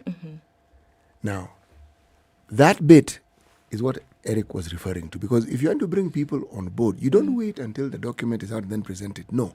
Start talking about the document even before they see it. Right. Are you saying this has been done? It has been done. It has been done. Okay. Tell me how it was done. You know, you have consultative meetings with the Ministry of Health. You have consultative meetings. Not those ones. No, not those people. No, community. No, community. No, not them. No. Communities are brought in to have consultative meetings. So you have the church groups, faith-based organizations, community-based organizations, grassroots organizations. You have civil society organizations, human rights, different stakeholders, private sector. It's been there. We have gone mashinani. You see, this was done. It has been done. We continue to do it. There's a reason why I'm belaboring this point. Yes. The moment you talk of groups being brought in, yes, it gives an impression that public participation has taken place. But in many ways, it hasn't quite. Because the assumption is that these groups are representatives of the views of the people whom they supposedly represent. My understanding and my experience is that many groups represent their interest, not necessarily the interest of the so-called people. The people are mentioned as a convenience to show that they have universality in the way they go about their business. Okay. Eric points out that abortion is a thorny subject. It is not going to stop being thorny. No. Now, until and unless, because it's a huge undertaking, it's not a small undertaking, and the ministry has to be at the center of it. But how do you get a conversation about, because the issue of abortion, the issue about HIV is, the discussion is actually about sex. Now, we have difficulties discussing sex as a Kenyan community. Right. Discuss sex and matters around it openly. So, anytime you bring about abortion, abortion becomes thornier because it's a manifestation of this very act that we don't like discussing. Right. So, it becomes a really big problem. Right. If it's HIV, it's even worse. So, what am I saying? I love the idea of talking with groups. Yeah. But there are groups of individuals, groups that deal with community work. That's what they do. Whether it's in the HIV field, whether it's even in reproductive health, okay? They all fall under the ministry because they all have to work with the county system, health being a devolved function. But until and unless we are certain that all these groups who deal with this work, because they are in touch with the so-called grassroots, they are. Until they are involved, and you can say, these are the reports that they have given us on this particular subject. I mean, take a moment. Right. All right? And then you can respond to this, to what City is saying. Because I'd like us to take a break. 26 minutes to 8, Kenya's biggest conversation. Stephanie Musho is a human rights lawyer. We are talking about sexual and reproductive health rights across the East African community. There's a bill before the East African Legislative Assembly, the Sexual and Reproductive Health Bill 2021. We're talking about the progress that it's making and all. Remember, this entire month, from the 1st of June to the end of June. What's the last day of June? Is it 30th or 31st? It's 30th. Is one day and a half 31? No, sorry. Last year, June was 31 days. City Muga, on planet Eric. Your people can treat you to Father's Day month. This entire month at Saritio City. At whose expense? A whole month of discounts and activities. Wow. Dad, please bring money. Let me take you somewhere. Have public participation in your household where you contribute some money so that you can be treated for Father's Month. Okay? And the entire month you get extra special offers and discounts from various stores, medical camps, fitness challenges by Smash Fit Gym, art exhibitions by Sana Art. I know you like art, City. True. So this is a message to City's household. Superbike displays, top DJs. City is also a top DJ. So you can just go there and chill out with your fellow top DJs at the rooftop garden. Sarit, your city. Father's Month this month. Very big discounts. Let's take a break. We take a look at the weather and traffic. This is the Situation Room, the only way to start your day.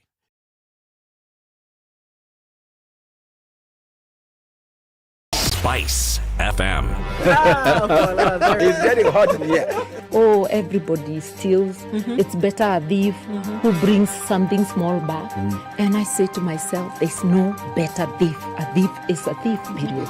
All those bribes, how much they are getting per year, how much inconvenience they are causing, as much as you call it a small case, it's worth it to be convicted. The truth is, we are a tribal nation. Because if we were not tribal, and I want to go back to this, you cannot continue walking around with a mug which is clean outside and it's rotten inside. We have become a fuliza country. We have mortgaged our country because of debt. You've got one chef working and the assistant chef wakati anatakana koroge unga nini hayuko. This is the Situation Room. The only way to start your... Still cloudy conditions in Nairobi at 14, highs of 24. We'll see highs of 25 in a sunny Nakuru at 13, clouds over Nyeri today at 12, highs of 24 and lows of 11 and 13 degrees and sunny. In Eldoret, we'll see highs of 21 and lows of 12. The rain continues in Mombasa at 23, highs of 28 and lows of 23 today. It's also raining in Malindi at 25. It'll go to highs of 28. 19 degrees and partly sunny conditions in Kisumu, highs of 27, and we'll see highs of 26 in a partly sunny Kakamega at 18. It's 17 degrees and sunny in Kampala, highs of 26 and lows of 17, while mostly sunny conditions in Dar es Salaam. At 22, it'll go to highs of 29. 7 degrees and mostly cloudy in Johannesburg, highs of 13, and we'll see highs of 29 in a rainy Lagos at 22. It's also 22 in Kinshasa, highs of 29 and lows of 20.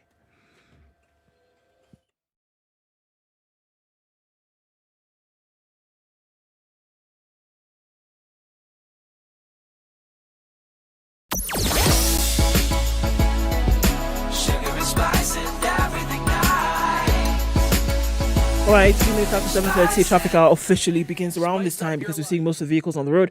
And Rilo Dingaway, my goodness, is taking a hit that's coming off of Langata Road this morning. Something must have happened because it's out of the ordinary. We'll take a look there and see what might be going on. Coming off Langata Road, that still continues. Aerodrome Room is jam-packed. We're looking at bumper to bumper.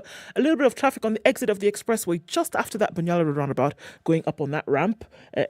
Every time you see traffic on the expressway, it's because of the exit issues when it comes to payments. Okay, something's going on. This whole Lusaka Road connecting with Jogo Road and then on to Landis.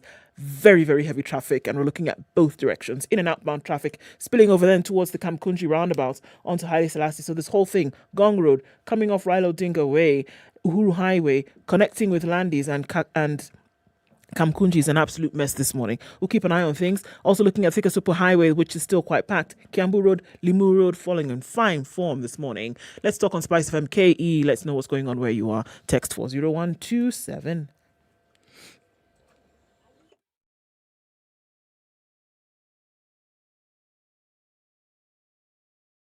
Mature, intelligent talk every morning.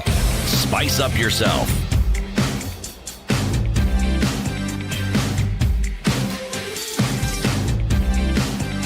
Mornings done right. 94.4 Spice FM, Nairobi. 8, Kenya's biggest conversation. It continues. Our guest this morning, Stephanie Musho. She's a human rights lawyer. We are talking about the East African Sexual Reproductive Bill. Sexual Reproductive Health Bill 2021. That's before the Legislative Assembly. Concerns raised by CT before the break.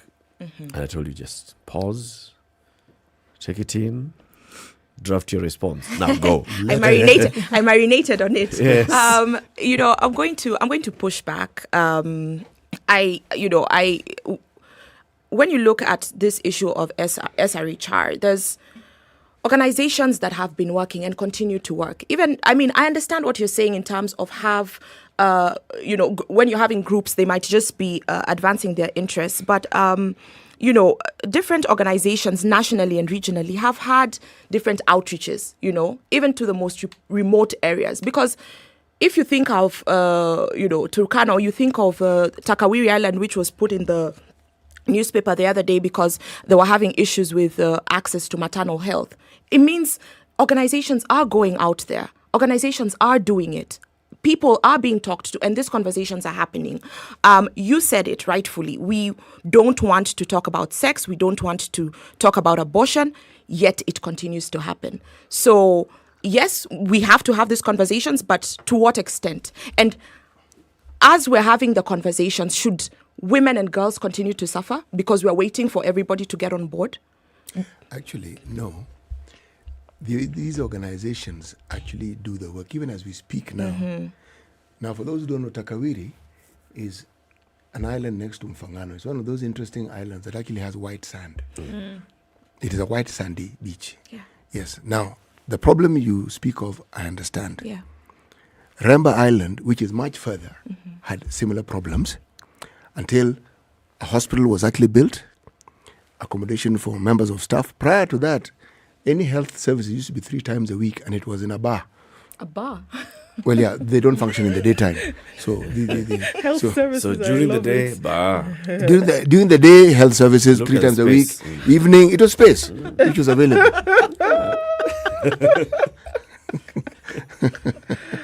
So I am saying that these organizations already work. Now, maybe what I'm actually trying to say has been done. Yeah.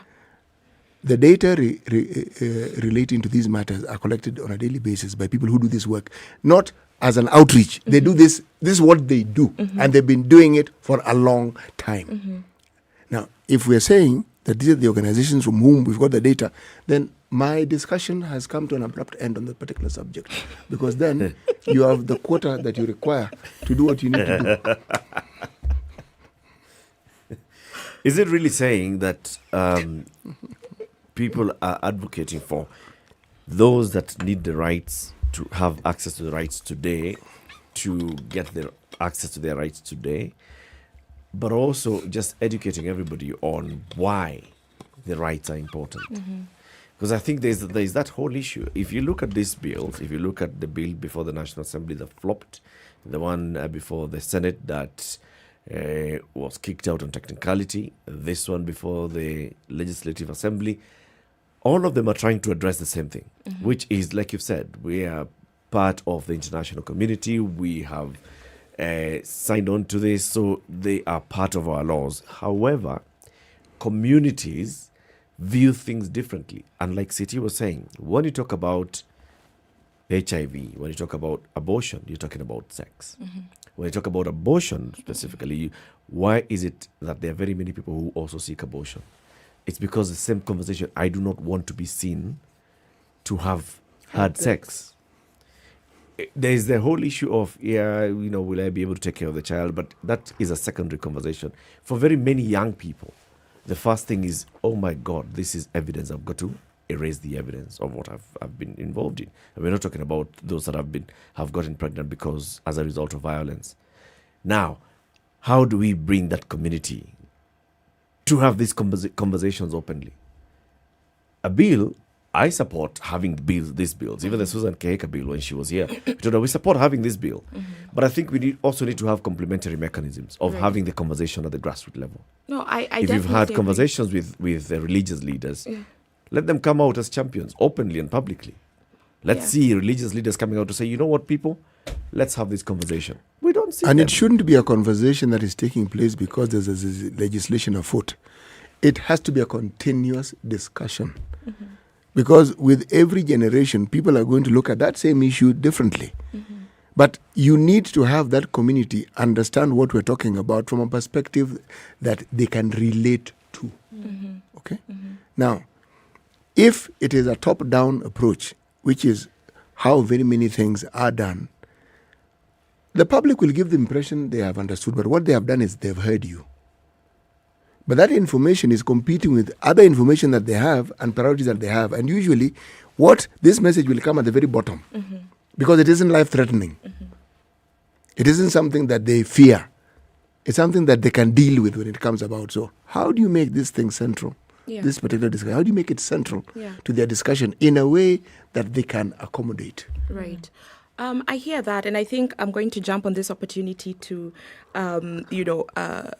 invite the social media community, because on Monday we're having a discussion on Twitter. So we're going to have a Twitter chat and we're going to have a Twitter space. So, anyone who's listening who's on Twitter is also very welcome to come and have that conversation. So, if we look at the penetration of mobiles and internet, I think a lot of people have that. So we can also start there. We can use technology and have people have those conversations. But I'm still going to push back and say that, these conversations have been had at community level, and, to just jump also on Eric's point that, it seems to be the majority, but it's not. Like you said, it was a 35% of the population who, were having an issue. So majority of the population. Maybe. She just said there are people who voted because Baba said it. Yes.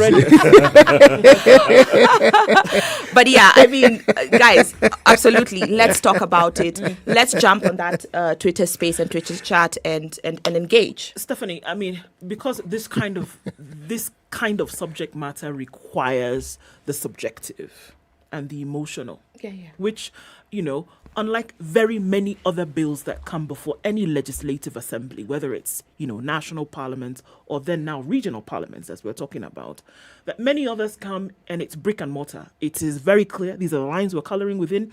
Let's move. But this is emotive. And that normally happens every time that you invite anything that is cultural and traditional at the same time, right? It's bound to happen. In these conversations that we are having around, look, I would dare say that for very many people, the molestation or abuse of a child is not something that is going to be taken lightly. There are mechanisms, for example, in the traditional setting that are used to handle these issues. So then I wouldn't believe that if it was something that was going to be put in law as to the protections of these children, that anybody would oppose it, right? Probably welcome it with open arms and say, look, we need to then see that something else be done. But when now you're talking about other things as per a child's morality, or rather morality that parents hold in such high esteem and in high regard, that's when we start to get a bit it gets a bit blurry. What has been the understanding, or what has been that, if there has been a collective position across the board that say, okay, actually, it's time that we ought to do something about this, so that in the event that this passes at IALA, essentially what we're saying is that it become law in all of these countries. From where you are right now, in an honest position, do you think that then there would be adherence to it just because it would become a law?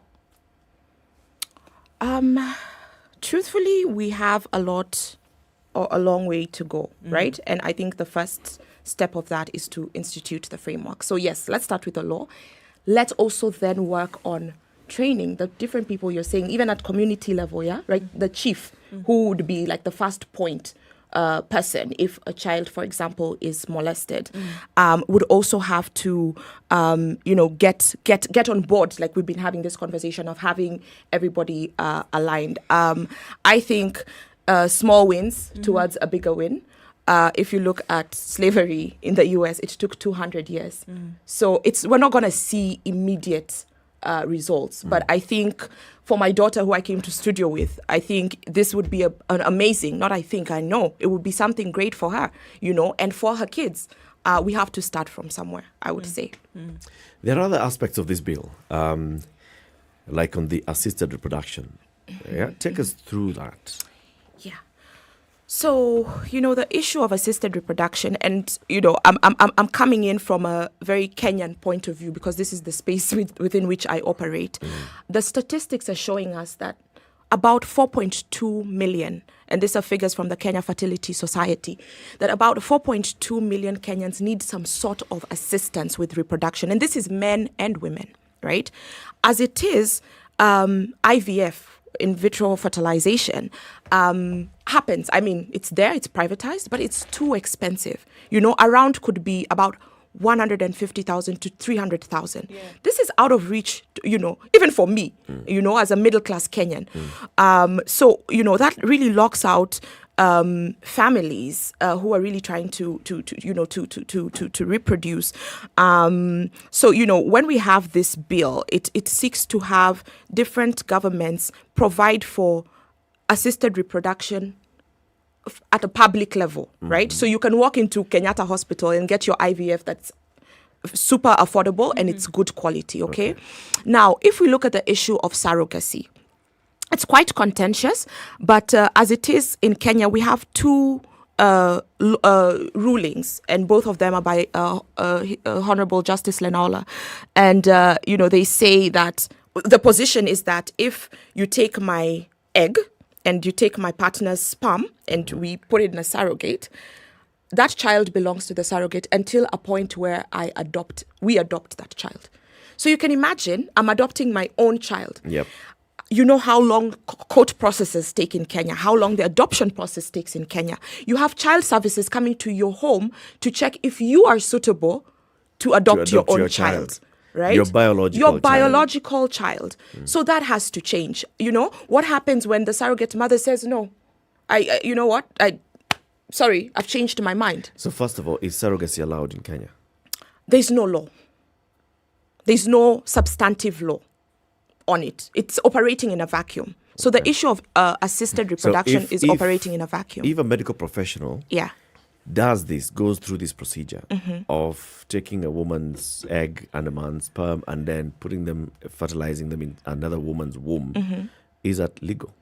It is legal because if we're going through case law, with Justice Lenaola's rulings, then you have to then go and adopt, right? So there's that vague thing going on there. It's not, no one is going to come and arrest you, but we'll have to follow that precedence that has been set. Let me ask you this question. Is there a reluctance of lawmakers and our judiciary to actually put a stamp on this thing and create laws that give you clear guidelines as to what you should do? Because we have so many laws. We pass so many laws. We're always dealing with this and the other. You're telling me something as fundamental as this is in a vacuum.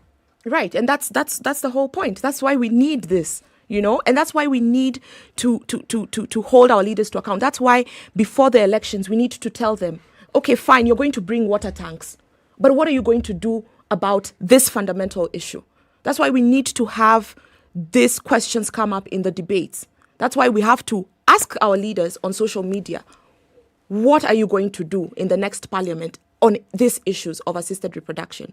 The opposition comes and says, this whole thing of contraception or safe or abortion or whatever is destroying the moral fabric of society and is killing families. Yet at the same time, we have families who are really trying to build their families. They're trying to get a baby. Yeah. So, it's kind of... How does morality come into it? I think it's a culture thing. It just goes back to culture. Yet, if you go back to our traditional cultures, I know of communities where if I was unable to get a baby, then I marry another woman to help me get that baby. Well, I mean, look at the Bible. Look at one of the most famous stories of Hagar and what happened there in terms of you bring on a maidservant who will then, have a child by your husband if you are not able to conceive. Right. So, I mean, and it still happens to date. Today. Actually, even it still happens. There are communities where a relative who has more children than they know what to do with will bequeath you one or two. The issue, though, essentially is give you. In that case, CT, that is adoption. So here is an issue of surrogacy where you, as the mother, you want to be recognized as the legal mother of this child. Your right? child. And it is yours. And it is yours anyway. That's right. Came from your egg. Mm-hmm. Now, it is as recognition. Now, I see where this law, I mean, like you're saying, 4.2 million? 4.2 million, and that's just in Kenya. 4.2 million people in Kenya who are sitting here and they're looking for ways in which they can actually get babies and get their own babies. It's a big one. You know, it is even bigger because we are focusing on women, and yet men are an integral part of this discussion. Right. Because when there's an issue about not having children, you assume there's something wrong with the woman. That is not And true. in many cases, it's not the issue. Male reproductive health issues. There you go. As well. There you go. Which is why I come back to what I was asking. Why don't we separate these two? The issue of assisted reproduction, discuss that, let that get passed, let the 4.2 start enjoying their rights in law, and then this other one that is still contentious, discuss it and bring it. Because you see, now we are throwing the baby with the bathwater. I think we would be campaigning and we would be in parliament for the rest of our lives. That's okay. No, it's not okay, because as that's happening, people will continue to suffer. But you just said reproductive health rights are all encompassing. You just said, Stephanie. Yeah. This will be a continuous fight. It is not. We are not going to wake up one day and have these rights realized immediately. Yeah. So let's have them incrementally. No, but the thing is, we can't talk about sexual and reproductive health in silos. They do not operate in silos, because even that person who needs assisted reproduction will need a facility. Yeah, we're being told by city during the day, hospital, during the night, bar. No, it's the other way around. No, it's during the day hospital. During the day hospital, during the night bar. Yeah. You will make more money if you sell alcohol at night. Daytime can be tricky. I agree, though. So they don't operate in silos, right? They're all kind of they're incremental gains. Yeah, I agree. That's the point I I'm agree. making. No, Article I agree. 43, even those judges have said, already there's some rights that we can realize immediately, right, that we can demand for immediately, yeah, and there's some rights that will be progressive. Yeah. So how don't you just have the same approach? I mean, I agree there are incremental gains. For example, better access to reproductive information, better access to sex education in schools, introduction of such. And then let's have into that big major conversation of, all right now, people, this is how we shall legalize abortion, or we shall legislate and regulate abortion in this country. Well, first of all, abortion is permitted in certain cases, so it's not about legalizing. I'm saying regulation of abortion. Yeah. But I think, I still maintain the fact that these issues do not operate in silos, and it's urgent. This is urgent, right? If we're going and saying, okay, today we are talking about teenage pregnancies alone, and tomorrow we'll then discuss assisted reproduction and so on and so forth, these numbers that we're seeing will continue to grow. What's happening now at the Assembly, and what are we looking at in terms of timelines? Right. So, we're coming up for public participation, and this is the 26th of June to the 3rd of July. So it's a very small window. The East African community put out a memo sending to the different partner states to send certain groups of people to provide, their input as to what the bill is. So currently, that's what we're looking at. But again, like I said, I'm going to jump on this and invite guys to come onto Twitter so that we have the discussion. And it's not going to be one-sided. Let's have all views, like we said, yeah? It's important. But I will say that we're not going to look at issues of reproductive health as standalones, and we're not going to delay the issue any further. Okay. So then after that stage, then they go back now to... They go and vote. Third reading. Third reading. Okay. If it passes, does it become law in Kenya automatically? It becomes law. Do we need to pass another law in Kenya? No, it becomes law. And now the different ministries will then have to... So one thing it says is that sexual and reproductive health will then must be included in each country's universal health coverage, plans. So we're looking forward to that. Okay. Stephanie, thank you very much for joining us. Thank you so much for having me. It's been a good and interesting conversation. Stephanie Musho is a human rights lawyer. We've been talking about the Sexual and Reproductive Health Bill 2021. That's before the East African Legislative Assembly, bringing back that whole conversation that we've had in this country many times. Remember Senator Keheka's bill?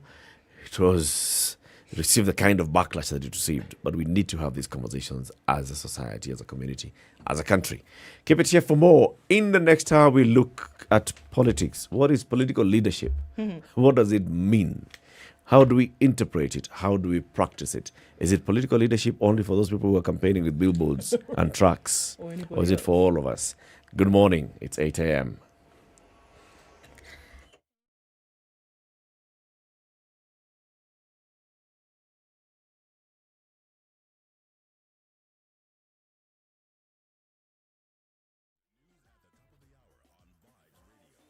The latest news from around the world. 94.4 Spice FM.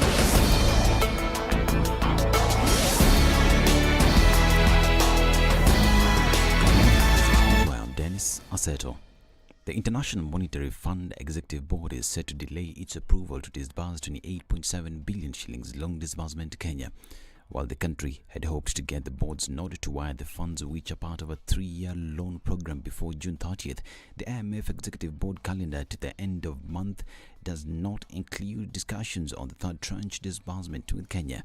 This means the IMF Executive Board might only hold a meeting to back April 25th staff level agreement on the facility from only July 1st, which will be after the lapse of the current 2021-2022 fiscal year. Deputy President William Ruto now says Kenya Kwanza Alliance will partner with the civil society to enhance governance if elected in August. The Deputy President said he was looking forward to working with the civil society to ensure civil servants are held accountable.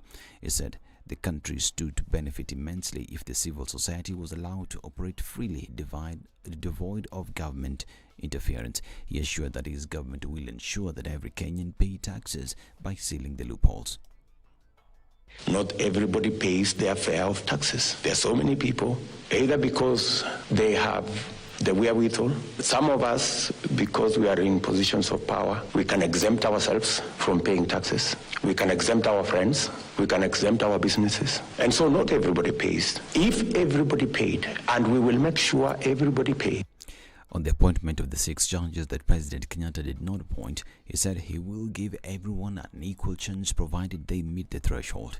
They don't have to be my friends. I don't have to like them. If they have passed the interview and they are people who have gone through the process, they must be given the chance to serve in those offices. Like, for example, the 6 judges that have not been appointed. Why? I will appoint those judges day one and give everybody a chance to serve in their capacity.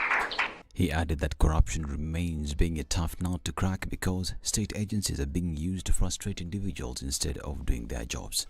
Fight against corruption hasn't gone very far because it is directed by somebody from somewhere, and he or she determines who is corrupt and who should be followed. If you're not my friend, then you're corrupt. But if you are my family, you're not corrupt. Why haven't we gotten the KEMSA billionaires? Why? Because they are friends and they are family of the people who tell us they are in charge of corruption, of fighting corruption. Now, Nakuru Senator Susan Kehika faces a fresh hurdle in her quest to ascend to the country's governorship seat after a petition was filed seeking to block her bid.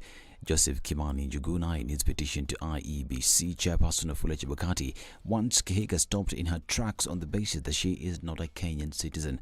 According to Njuguna, Kehika allegedly renounced her Kenyan citizenship in 2003 and acquired the United States of America citizenship. Registrar of political parties and leaders urged border operators to be ambassadors of peace during campaigns and to shun divisive politics. Director says border operators have a presence in almost every village and most likely to be used by politicians for their own personal interest. She spoke during a countrywide political parties liaison committee of Kenya Peace Caravan traversing 6 regions. 4 concurrent sensitization programs were conducted in Nairobi, Kitale, Nyahururu and Malindi in partnership with Border Safety Association of Kenya. And Chief Justice Martha Koome says the judiciary will dig up the indigenous systems of justice by promoting the use of traditional dispute resolution mechanisms. The CJ noted that the alternative justice systems provided an ideal forum for the resolution of disputes given that they are closer to the people, more affordable, easier to access, familiar, and less bureaucratic. Addressing the first National Conference on Alternative Justice Systems, Comey reiterated that judicial officers are expected to embrace a responsive role in order to respond promptly to the ordinary citizens' quest for justice by providing a solution to their claims of injustice. And the High Court has barred the Ministry of Health from administering COVID-19 vaccines to minors in schools and religious institutions across the country. The court issued the stay order pending the determination of a case filed by Winfred Clarkson and 12 others on January 20th. The petitioners challenged an MOH directive issued in November 2021 that sought to restrict unvaccinated Kenyans from receiving government services. And police in Marsabit County are holding 3 suspects in connection with the possession of firearms in an operation that has seen 3 more guns recovered. The suspects, 2 drivers and an Ethiopian national, were nabbed between Segal and Kargi areas where the officers were conducting patrols during the weekend. This is Newswire. I'm Dennis Saseto. Good morning.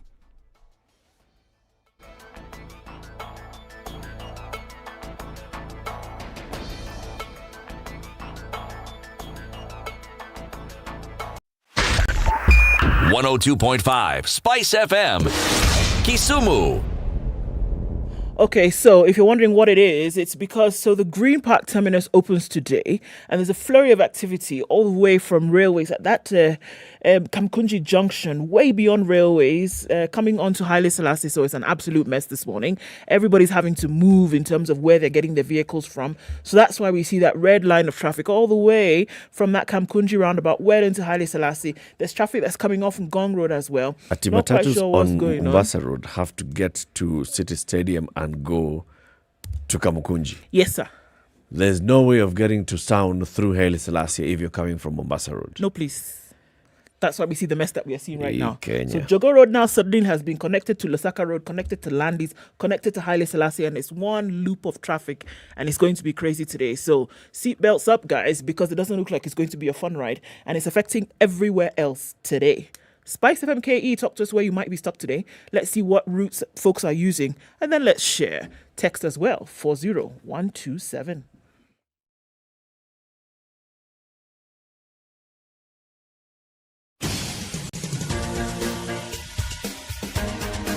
This is The Situation Room, the home of hard-hitting political commentary and penetrating insights about the state of the nation. This is a talk radio experience like no other. The Situation Room, a place for hard truths, debates, and elevated conversations. The Situation Room, witty, political, engaging, deep, controversial. In the room, we have C.T. Muga, researcher, academic, seasoned political observer, a fountain of wisdom in these politically uncertain times. Ndu Okoh, Nigerian by birth, Kenyan by choice, communications expert, Pan-Africanist, a truth seeker and believer in people power, and Eric Latiff, agent provocateur, the man in the chair, seasoned journalist, news hound, a man who believes in punching up, not down. This is The Situation Room, coming up to the only way to start your day. Of June 2022. Welcome to Kenya's biggest conversation. Now that you guys moved us to June, so we then just go to July. So you wait. The 22nd. Let's just go to July. It's 8 days. My friend, you've been waiting for 30-something days. You might as well wait for 8. I want us to get You want to go to July? Yeah, and then we go to August. Chap. You want a new president, or you want to celebrate your birthday? Which one? My birthday. Oh, okay. We're not going to have a new president. We're just going to have a president. City has the day's proverb before we welcome and invite our guests. Amani haitaji mlinzi. Proverb from Party Island. Amani nini? Haitaji. Amani haitaji mlinzi. Peace does not need a guard. And I told you that I disagree with this proverb completely. Yeah. In your books, peace. Oh, peace requires protection. Peace needs guarding. It really, certainly does. Yes. And anything that leads to peace or lends itself to peace must be protected with all our might and with all our breath. Probably in the interpretation of the people of the island of Pate, if peace needed to be guarded, then it wasn't peace. That is certainly haihitaji mlinzi. It shouldn't need. Yes. Yes, in that context, yes. But that peace as a live and a pertinent entity, and given that we live in a time when conflict seems to be the order of the day, as I said earlier on, when there's conflict, it means there's an absence of peace. So, in the absence of that peace, it means you have to safeguard it so that it is retained. Ndio amani idumu. Ndio. Daima milele. Yes. Now that we are speaking daima, let's bring in Ukenya Daima. And Mukenya Daima joins us in the show. Daisy Mdanyi is a member of the Kenya Daima Steering Committee, in addition to being the executive director of an organization with a long name. Let me start. Community advocacy and awareness, trust.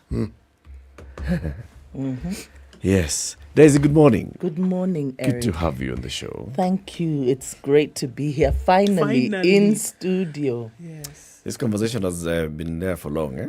Yeah, it has. It has. It's been a while. Yeah? Finally, you're here. Finally. How does it feel occupying the hot seat of the Situation Room? It feels comfortable? It's really a nice, it's quite, the ambience is good. Right. Yeah. We've been telling you this. Thank you very much for honoring our invitation. Thank you for having me. And we're going to be talking about what makes a political leadership in this country. How do we define it? And what is important about political leadership? What does it mean in the Kenyan context? Let's first of all start by understanding the Mkenya Daima initiative. What is it? So the Mkenya Daima initiative is a multi-sectoral, non-partisan initiative that brings together different stakeholders. It's convened by private sector under the KIPRA Foundation, but brings together women, youth, people in business, religious leaders, and all other leaders to engage as Kenyans around peaceful elections, and also about choosing the right leaders for our country and taking responsibility as individual Kenyans, taking individual responsibility to safeguard the peace of our country, but also the responsibility of making the right leadership choices and informing some of the manifestos, the proposals that are made by leaders to be able to inform them from our perspective, our respective perspectives. So the first time that we're having the Mkenya Daima initiative, even in the last election, there was a similar push and similar conversation. What was the success of the 2017 initiative? I think the fact that we were able to engage the politicians and Kenyans in such a way as to ensure that they don't engage in violent... I mean, we know that, sadly, violence is a hallmark of Kenya's elections. And we only have one country. If our country falls apart, it falls apart for everybody. When things go wrong, they don't just go wrong for the politicians. So the initiative has been engaging, actually not just from 2017, but the initiative actually was birthed post-2007 because of how things went so badly. And the private sector was very central in bringing people together and beginning the opening up of the country and getting relief to parts of the country that desperately needed relief, but also engaging leaders to sit down and to discuss issues. So even in 2017, the initiative has been pushing for leaders to engage constructively, sit down, agree, use legal channels to, seek recourse, where you're dissatisfied. Are you seeing a marrying of these lines? The truth be told, because I think when we look at the leadership, the political leadership, because I think there's a difference between the political leadership and then on the other side, as we've seen in the last, how many ever years. But are we seeing a marrying of the two?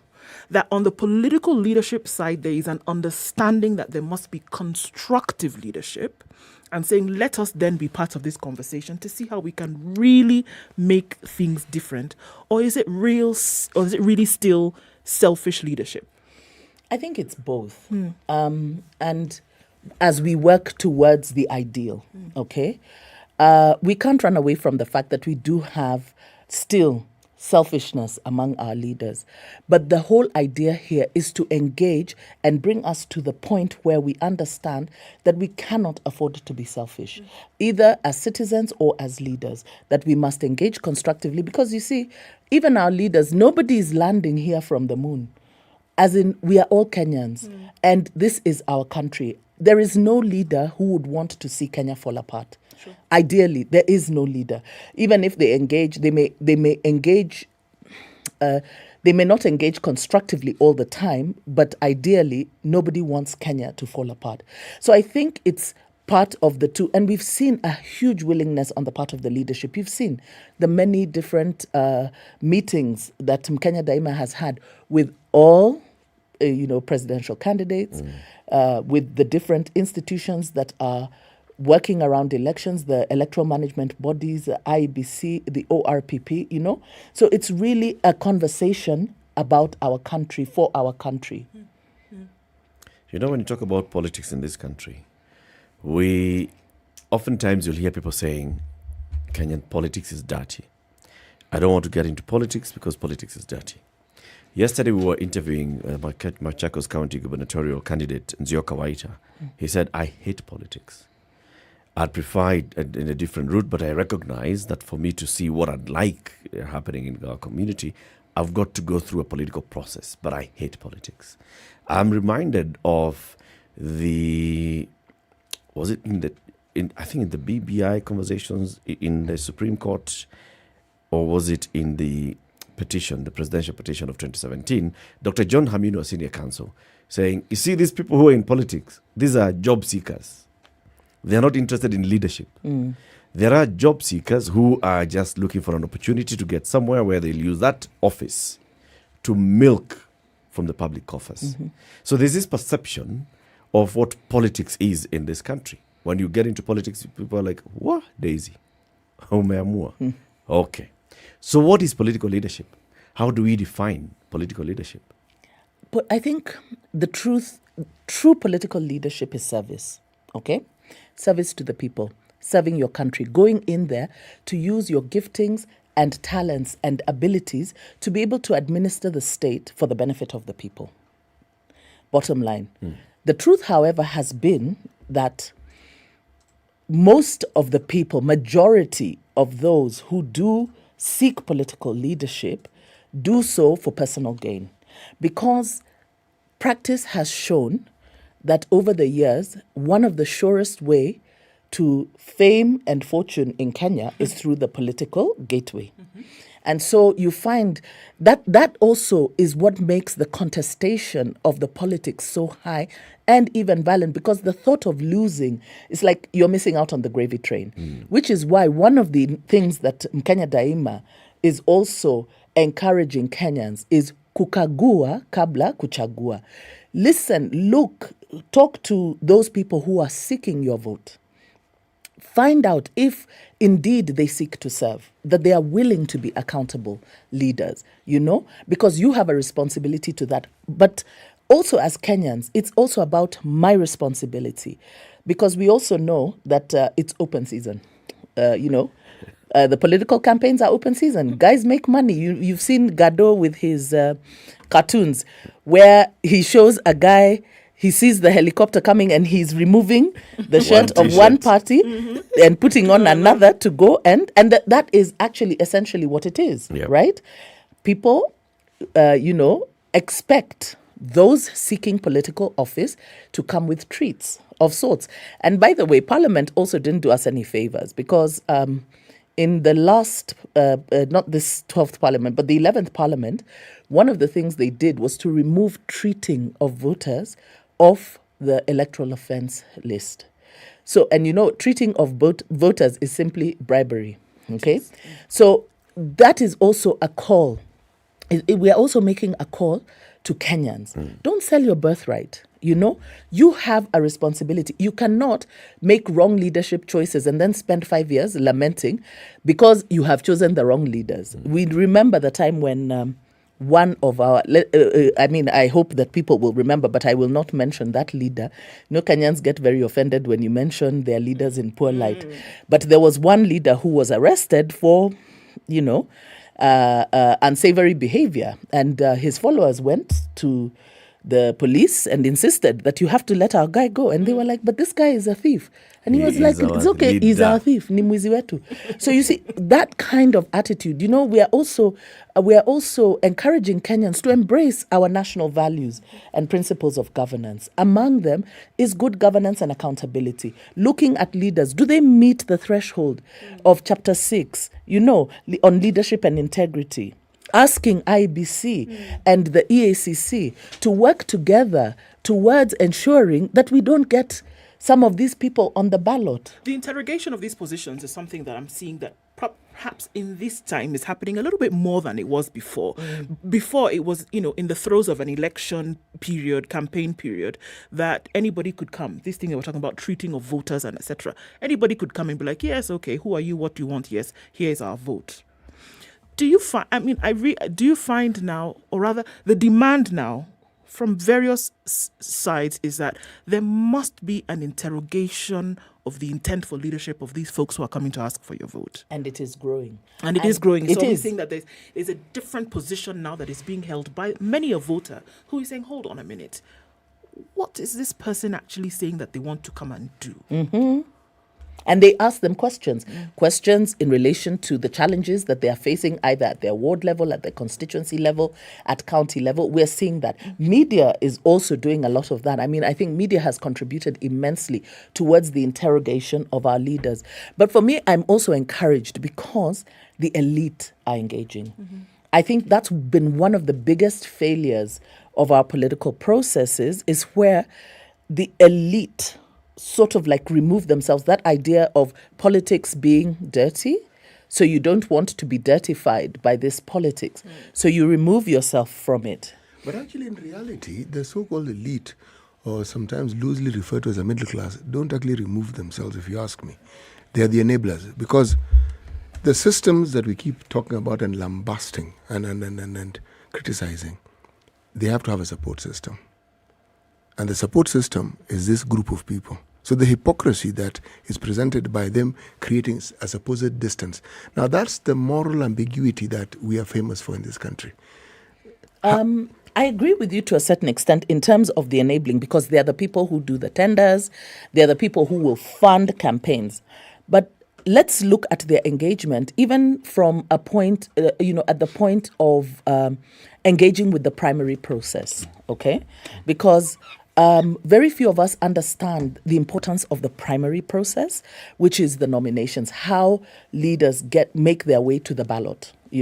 Many people engage with the process at the end, and they feel they've engaged with the process insofar as you walk into the voting booth and you tick. So many go in there and they're like, who is this? What kind of choices are these? They don't engage with primary processes. And we saw this also this election, where we observed the nomination process, and you will find that majority of the people engaging in the process are the masses. Now, perhaps at some point the elite facilitate like the selection of certain people, especially when it comes to consensus candidates, direct candidates, those kind of things, which is why it's also important to discuss with political leaders. And I think that's one of the failings that we have of our political process, because we were unable completely to get nomination rules for any party, either from the party or from the ORPP or from IBC. Which it begs the question then, why would it be so shrouded in mystery if the electoral process is supposed to be an open process, and the primary part of, the election is a it's not an event, it's a process. If the primary part of the process is shrouded in mystery and opacity, then already you've clouded that whole process. So I do agree, partly. However, by and large, they still don't engage the way they ought to. And one of the things that we're seeing now, which is making a difference, is this organizing of calling MCAs, bringing MCAs, candidates, and saying, we're giving you the platform to tell us. Talk to us. Yes. Same thing with MPs, same thing with gubernatorial candidates, which I think is good because that's happening at the elite level. Yeah. So I think they are trying to change their ways, as it were. But then there's this little disconnect in addition to the other disconnectednesses that we've been referring to. And that is how one connects good governance with a reward system that actually promotes this very same element. You see, when impunity rules, the opposite of what I'm saying is what takes force. There is a clear reward for those who will break the law, for those who will pilfer public resources. Once in a while, one or two people are called in by the Ethics and Anti-Corruption Commission, the DCI, and so forth. But the numbers are few and far between. Every once in a while. The numbers are actually increasing now. So what is this thing that needs to be done to bridge this divide so that it is understood with clarity that the opposite of what we have been accustomed to believe is what is actually true and what works and what is lasting? I think for me, it would be continued engagement with the process. We normally, as Kenyans, end our engagement with our leaders just at the ballot. Post-election, we do not engage. In fact, those who engage are termed a nuisance. Yeah. We are those who engage post. And evil. Yes.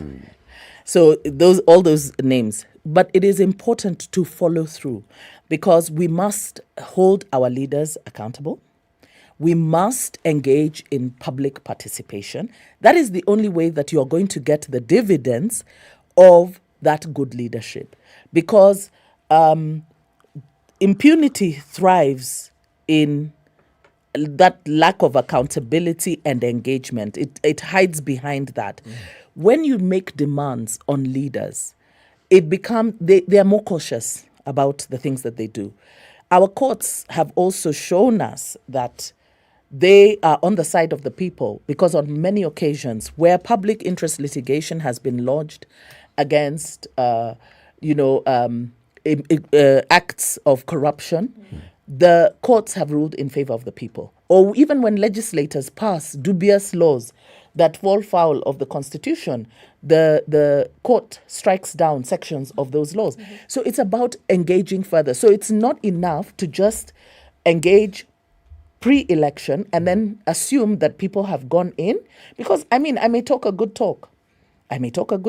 But once I get in there, I start doing dodgy things, So how do I follow through on that? So it's really about continued engagement. So it's not just, as we are saying, kagua kabla kuchagua. Yeah. It is also wajibu wangu, my responsibility. In Kenya, we are quick to demand our rights. Haki yetu, haki yetu, haki yetu, haki yetu. We never see people demonstrating on wajibu wetu or even going and, jukumu langu, mimi. And it's about taking personal responsibility, right? For ensuring that your leaders perform. If Ndu, I've elected you, you've committed to certain things, then I should follow you on these things. Indeed. Make sure that you're actually doing what needs to be done. Some political scientists would tell you, Daisy, that this thing that you're saying is actually a science, that I put you in office essentially by virtue of my ballot, and that if I engage with you regularly, asking you questions, interrogating then certain actions that you have taken thereafter, or if I see that your presence then is not shown in things that you told us you would do, that if I'm doing this with you on a regular basis, then the reaction to my action over time becomes that, hold on, I need to actually get this thing done the way in which I said I was going to do. And then what we get is a resultant a showing of my intention. But that the opposite is also true. That if I keep quiet and I just vote you in and then I leave you to your whims, the likelihood of you then just carrying on with what you want to do, then it becomes much higher. So then they're saying that there is a science to this thing, that you put them there, but then you keep them engaged. You keep interrogating their actions. And then you find that they don't want to be on the end of any kind of, drama. They want to know that anybody speaking to them then is applauding their absolutely their actions. Their actions. Yeah. And appreciating what they're doing. And that's it. I mean, everybody wants to be congratulated when they do a good thing. Nobody wants to be on the list of shame. And so it's time that we start engaging our leaders and also coming up with lists of shame. We need to start naming and shaming those who are doing the wrong things so that you can't hide behind it. I mean, okay, Muga, you talk about, the benefit that many leaders have seen in impunity. Like it actually pays dividends in Kenya. It's not just leaders. The citizenry also see it. Exactly. Yes. So please go on. Yes. In fact, I was looking at a thread, or rather something that's trending on Twitter about some young men who were murdered, right? Yes. And it seems that they were involved in some kind of dodgy business, online scamming, right? And one of the things that you get when you read some of these posts is that you see people are beginning to warn people that this idea, that Kenyans have adopted a system whereby they see that crime pays. Yes. And so young people are getting into criminal activities because they have seen that there is no penalty to it. So this is where the rule of law comes in. Because when there is no penalty for wrongdoing, it encourages wrongdoing. People do not see the benefit. We've got all these leaders who, the minute you're mentioned in corruption, your next port of call is an elective office. And in many instances, is so as to be able to use that office as a shield to run away from the judicial process or to muddy the judicial process. And they go on to greater heights. So people are like, so all this hard work, we've been told, work hard and you're going to get dividends. But the people who work hard are not rewarded. The people who engage in criminal activities are. Which is, for me, my greatest disappointment is IBC not taking the list from the EACC and barring those. Because EACC actually gave a list of people who should not appear on any ballot because they're under investigation for corruption. But IBC said, hey, there's my hands are tied. No, the hands are not tied. IBC seem to have decided that they can interpret the law. And that's a problem. Yes. Because EACC are the custodians of ethics, the leadership and integrity, ethics and anti-corruption. So if they say, we are investigating these guys, there's good reason. Yes, it's the same as in 2013. Was it in 2013, the Commission on Administration of Justice? Yes. That time when Otiende Amolo was the chair. They actually released a list of persons who should not be considered for leadership because of the complaints that they had, and they had recommended these people for investigation and prosecution.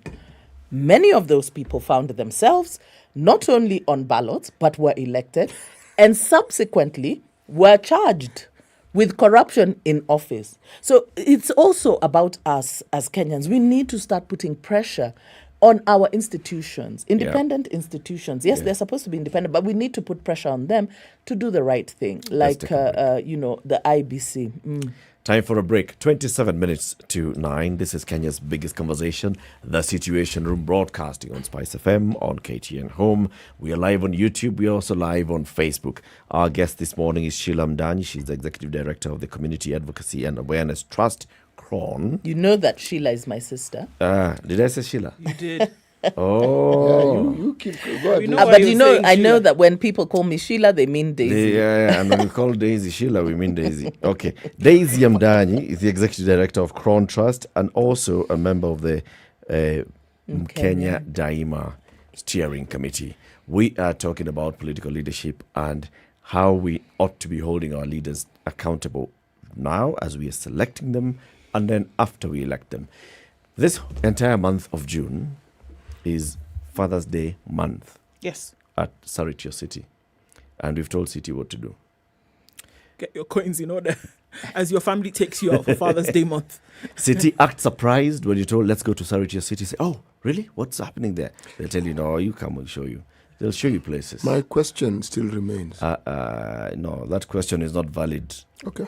My question was at whose expense? It is not a valid question. The point is you are being treated by your own family to Father's Day month activities at the Saritio City, medical camps, fitness challenges, art exhibition by Sana Arts. You are a DJ, go hang out there with your fellow DJs at the rooftop of Saritio City. Have a good time.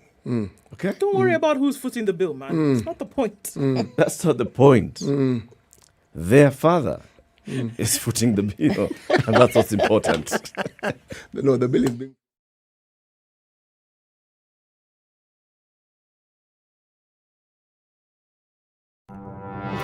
If I'm found guilty, there is no problem. I'm willing to serve. I have no problem. Jails are meant for human beings.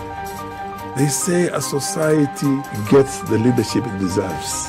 If you have a corrupt, crooked and rotten society like we have in Kenya, then of course they will get that kind of a leadership. I think the president should dissolve parliament. That's the best solution at this moment in time. Dissolve parliament. All of you go home. Yes, we all go home.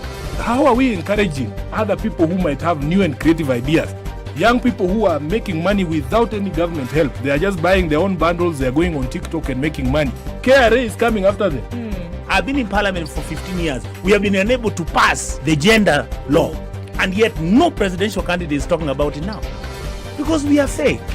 The truth is, all the men refused to vote for that law. What did Sonko do to Pumwani Maternity Hospital? Yeah, he with cleaned his it up. own money. Cleaned it with his own money. That was him as an individual. Yeah. And I did not say he was cleaning his own money. I was saying he cleaned Foot, mouth. Foot, mouth. Eric. Okay. The Situation Room, Kenya's biggest conversation. Cloudy conditions continue in Nairobi at 17, highs of 24 and lows of 14. Sunny conditions at 15 in Nakuru, highs of 25 today. We'll see highs of 24 in a mostly cloudy Nyeri at 18, and it's also 18 and cloudy. In Eldoret, highs of 21 and lows of 12. Continues to rain in Mombasa at 25, highs of 28 and lows of 24.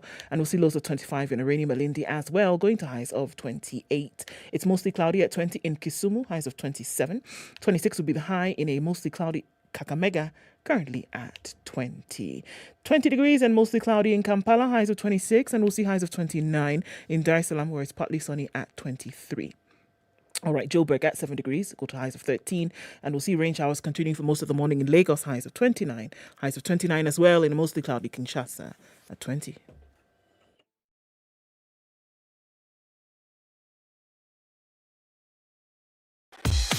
Welcome to SpiceFM, the best exclusive radio station bringing you the best mix of the best music ever. All right, not to forget that Green Park terminus opens today, and that's why we're seeing all this traffic that's taking place between Haile Selassie and going further back. We're looking at Uhuru Highway going towards the Haile Selassie Junction, coming from Kamkunji. It's an absolute mess. And we're also seeing that so Lusaka Road now has also joined. We had seen Lunga Lunga that was connecting then with the Likoni interchange onto Mombasa Road. That is still doing that crazy business. So folks looking for an alternate to get out of the mess that is on Haile Selassie today because of the opening of the terminus. So it's going to continue for some time. You know, bumps in here and there, but it'll settle eventually. Still on the Thika Superhighway, some traffic as you get just towards the Pangani underpass. And it's looking a little bit better on Kiambu Road right now as it is on Limuru Road. Let's keep an eye on things and see what happens in about half an hour or so. We're still in traffic hour this morning. Let's talk on SpiceFM KE on Twitter. Text 40127.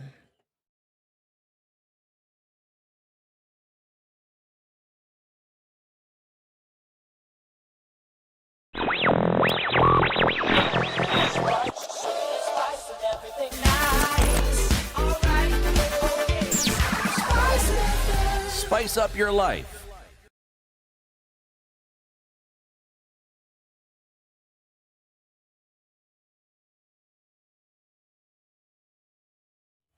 (20 minutes to 9). The conversation continues. This is a Situation Room on SpiceFM, on KTN Home, on YouTube and Facebook. Eric Latiff, Ndu Okoh, CT Muga, and Sheila's sister, Daisy Wow. Amdani.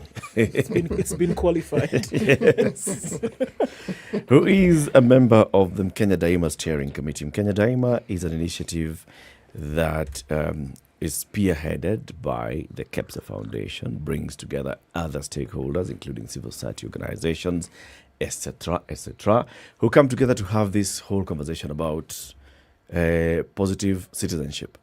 Right? Yep. Now, you use the word elitist a number of times. If you look at the people who are participating in or seeking elective office, especially look at the National Assembly, look at governor, look at the president, we'll describe them as elite. Not all. We'll describe But yes, them okay. as elite. Yes. Let's just okay. say, Fine. Yes. For purposes of discussion. Yes, Sure.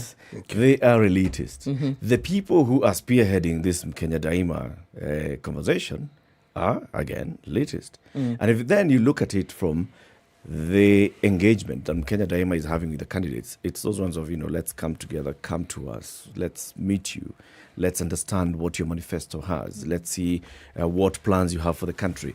It's that top-level conversation. And like you've said, although Kenya Daima has been there since 2007 to now, we still have a gap of holding leaders accountable after the election, which is what I want to ask you. Is this Kenya Daima then not a very elitist thing, where it is the people who are owners of business, the private sector, who do business and benefit from business with government and around government, who are having this conversation, and then the rest of Kenyans who are not elitists, who are not members of this, who are not participating in this, are the ones that are just having their own different discussions? Okay. So two things. One, private sector is what drives business. Let's never forget that. They're the ones who drive business. They're the ones who will perform. They're the ones who bring the performance into the economy, create jobs and opportunities. So they're a very, very critical sector.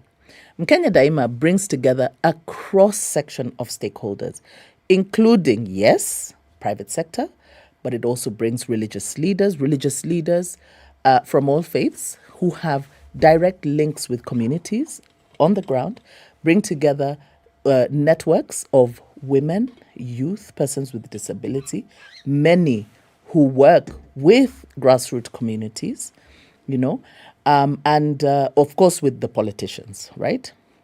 So the other thing is the elite have a role and a bigger responsibility than most. Just like when you are the one who your village has sent to school, the village has an expectation from you that what you have learned you will bring back to them and it will benefit them. Okay? So we must put that demand on our elite, because our elite have the capacity to engage with certain initiative, to engage with manifestos, because for the most part you will find that the masses don't engage in any critical thinking per se, right? So they're not taking time to read manifestos. They're going to rallies. It's that one, brr, whatever. Those are that is the level. That is how they are engaged. Whereas at the elite level, people take time to actually read those manifestos. They understand the challenges that they are going through. Businesses understand some of the policy challenges that are there, some of the bottlenecks that need to be unlocked, and so they are better able to inform the politicians who, their manifestos seal gaps, loopholes for potential leaders. Okay, all those aspirants. So they do have a responsibility to engage, and they must engage. So I think it is okay that we have elite engagement because they have a responsibility to guide.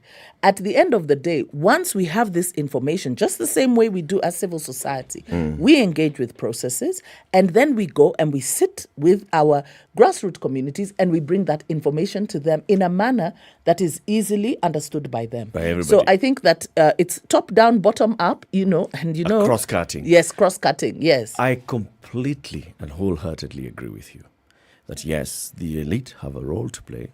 The business, the private sector has a role to play. The leadership of various aspects of our community have a role to play. And coming together as Mkenya Daima, perfect. Now, are you playing your role the best way you could as Mkenya Daima? Are we playing our role the best way we could? If we talk about now, pointing fingers at IEBC and saying, we have an issue with what IEBC has done, for example, one would then expect, this village would expect, that this very well-educated person who's called Mkenya Daima, who's a member of our village, whom we took to university and has come back, would be at the forefront, taking IEBC to court and telling IEBC, you shouldn't have cleared these people. This Mkenya Daima should have been at the forefront in saying, we have looked at the Azimio manifesto that was launched 2 weeks ago. We have issues here, here, here, here. We agree here, here, here, here. We want to engage and debate the Azimio on their manifesto, and so on and so forth. Okay, so there are different modes of engagement, okay? And there are some who prefer not to engage in what may be considered adversarial, okay? They would rather an approach where, like in some of the consultations we have had with the IBC and other EMBs, where you actually point out to them, these are some of the issues that we want to have looked at for consideration. Mkenya Daima has done that, okay? And makes concrete recommendations to them. Members of Mkenya Daima, like ourselves, like Kron, that belong also to other movements, such as Angaza movement, we have gone to court, okay, on several issues. In fact, a petition has just been lodged around the issue of the voters register, the dissatisfaction, because we have engaged with the IBC on several fronts. And, well, we just feel that their response is not adequate. And so we have gone to court. So I think there is room, first of all, for different kind of engagement. And we must allow for that, because one of the things that we've seen in Kenya is that sometimes when your engagement is considered adversarial, you close doors, okay? And Mkenya Daima is not looking to close doors. Mkenya Daima is looking to have open doors and open conversations and engage in such a way as to persuade for the right things to be done, okay? And IBC also knows its responsibility, because as we push for credible, free, fair, and accountable elections, that is the basic minimum that is required even constitutionally, and point out those gaps. Perhaps later, as we interrogate the electoral process and see where things have gone wrong, maybe recommendations can be made.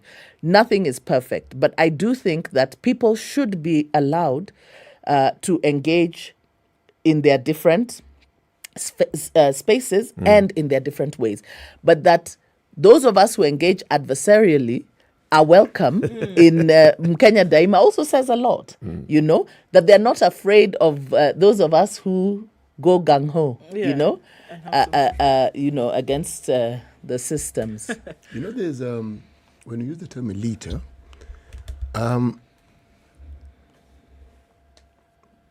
the common thread with elitism is that you have something that others don't have, whether it's knowledge, whether it's wealth.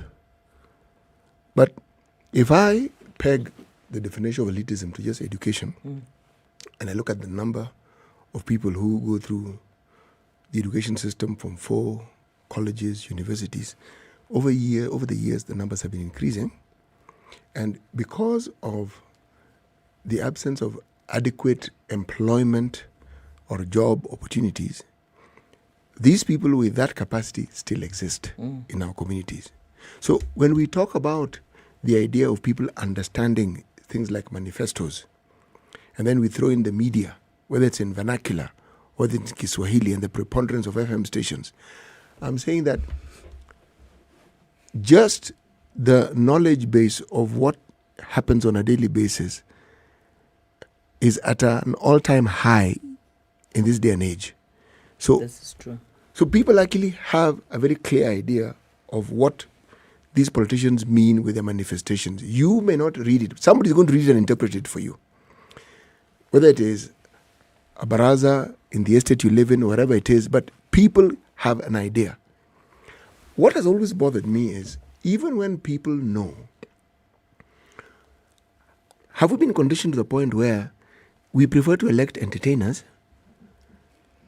and people who seem to we can relate to easily, or we simply just like, as opposed to electing people who actually will get something done and change? Because some of the people who have the wherewithal to do the spade work in bringing about change may not be very politically inclined. But if you are asking them to get the work done, they will get the work done. Now, we talk of elitism. The role that the elite can play is this role that we see expanding, in my view, where people understand that they have the power to hold potential leaders and leaders in position to account. They have the power. Yeah. And they have the power to determine this before they elect them.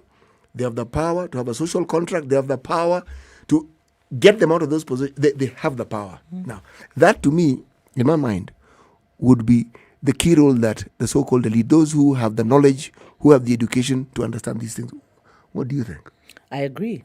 And if you look at devolution has afforded those spaces.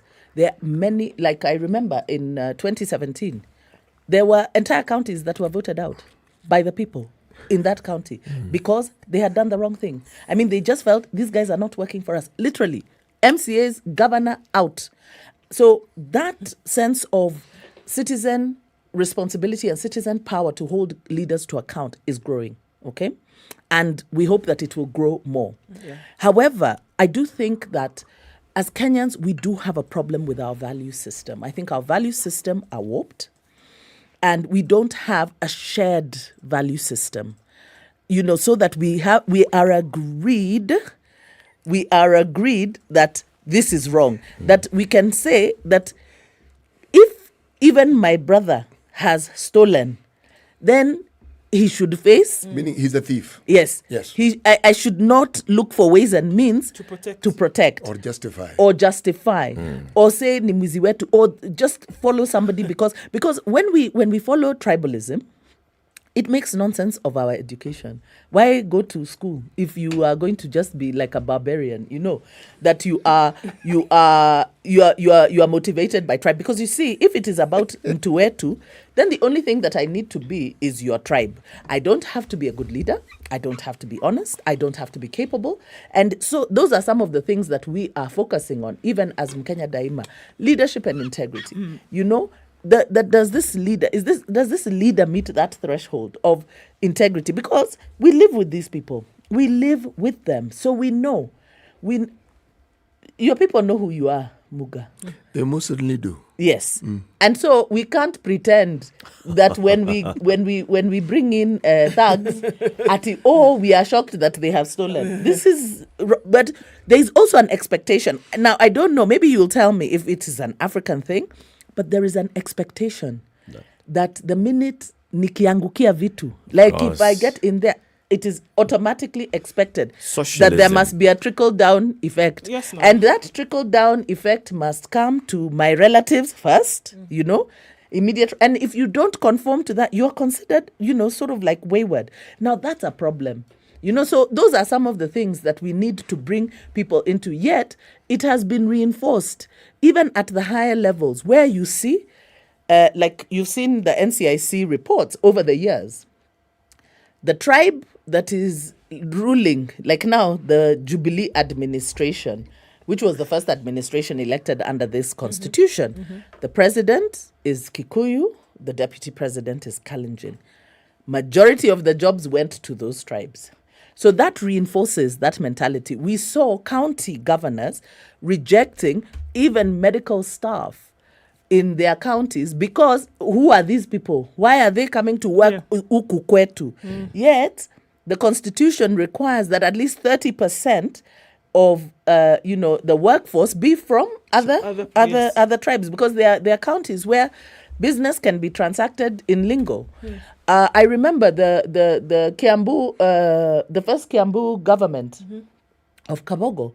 They were being sued by people of Kiambu because they appointed CECs, people, some of who were not from Kiambu.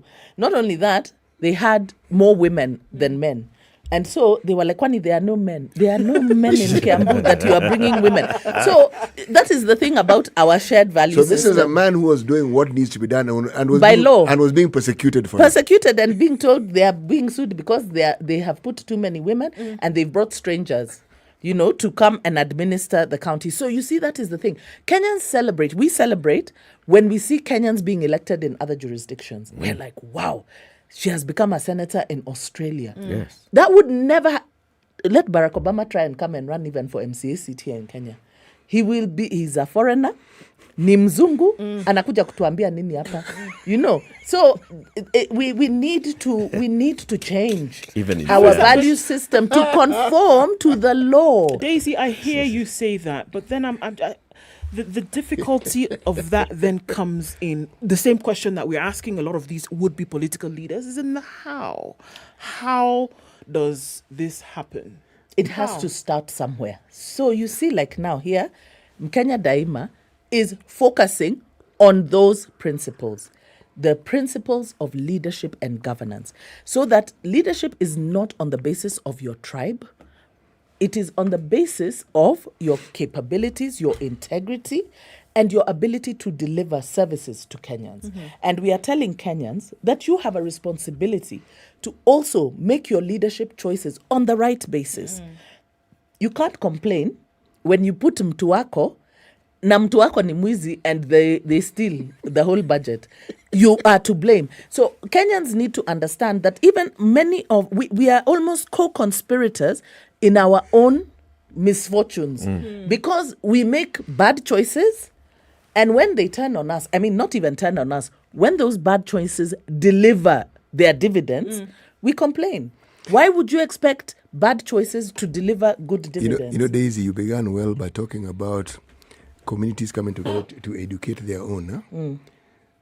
It's a carryover from a time gone by when Africans were actually replacing white people in jobs. There were more jobs than there were people who could do them. So people found employment was easy. You went to college, you went to university. You had a letter of employment before you finished your exams. Now, that mindset has been carried on to date.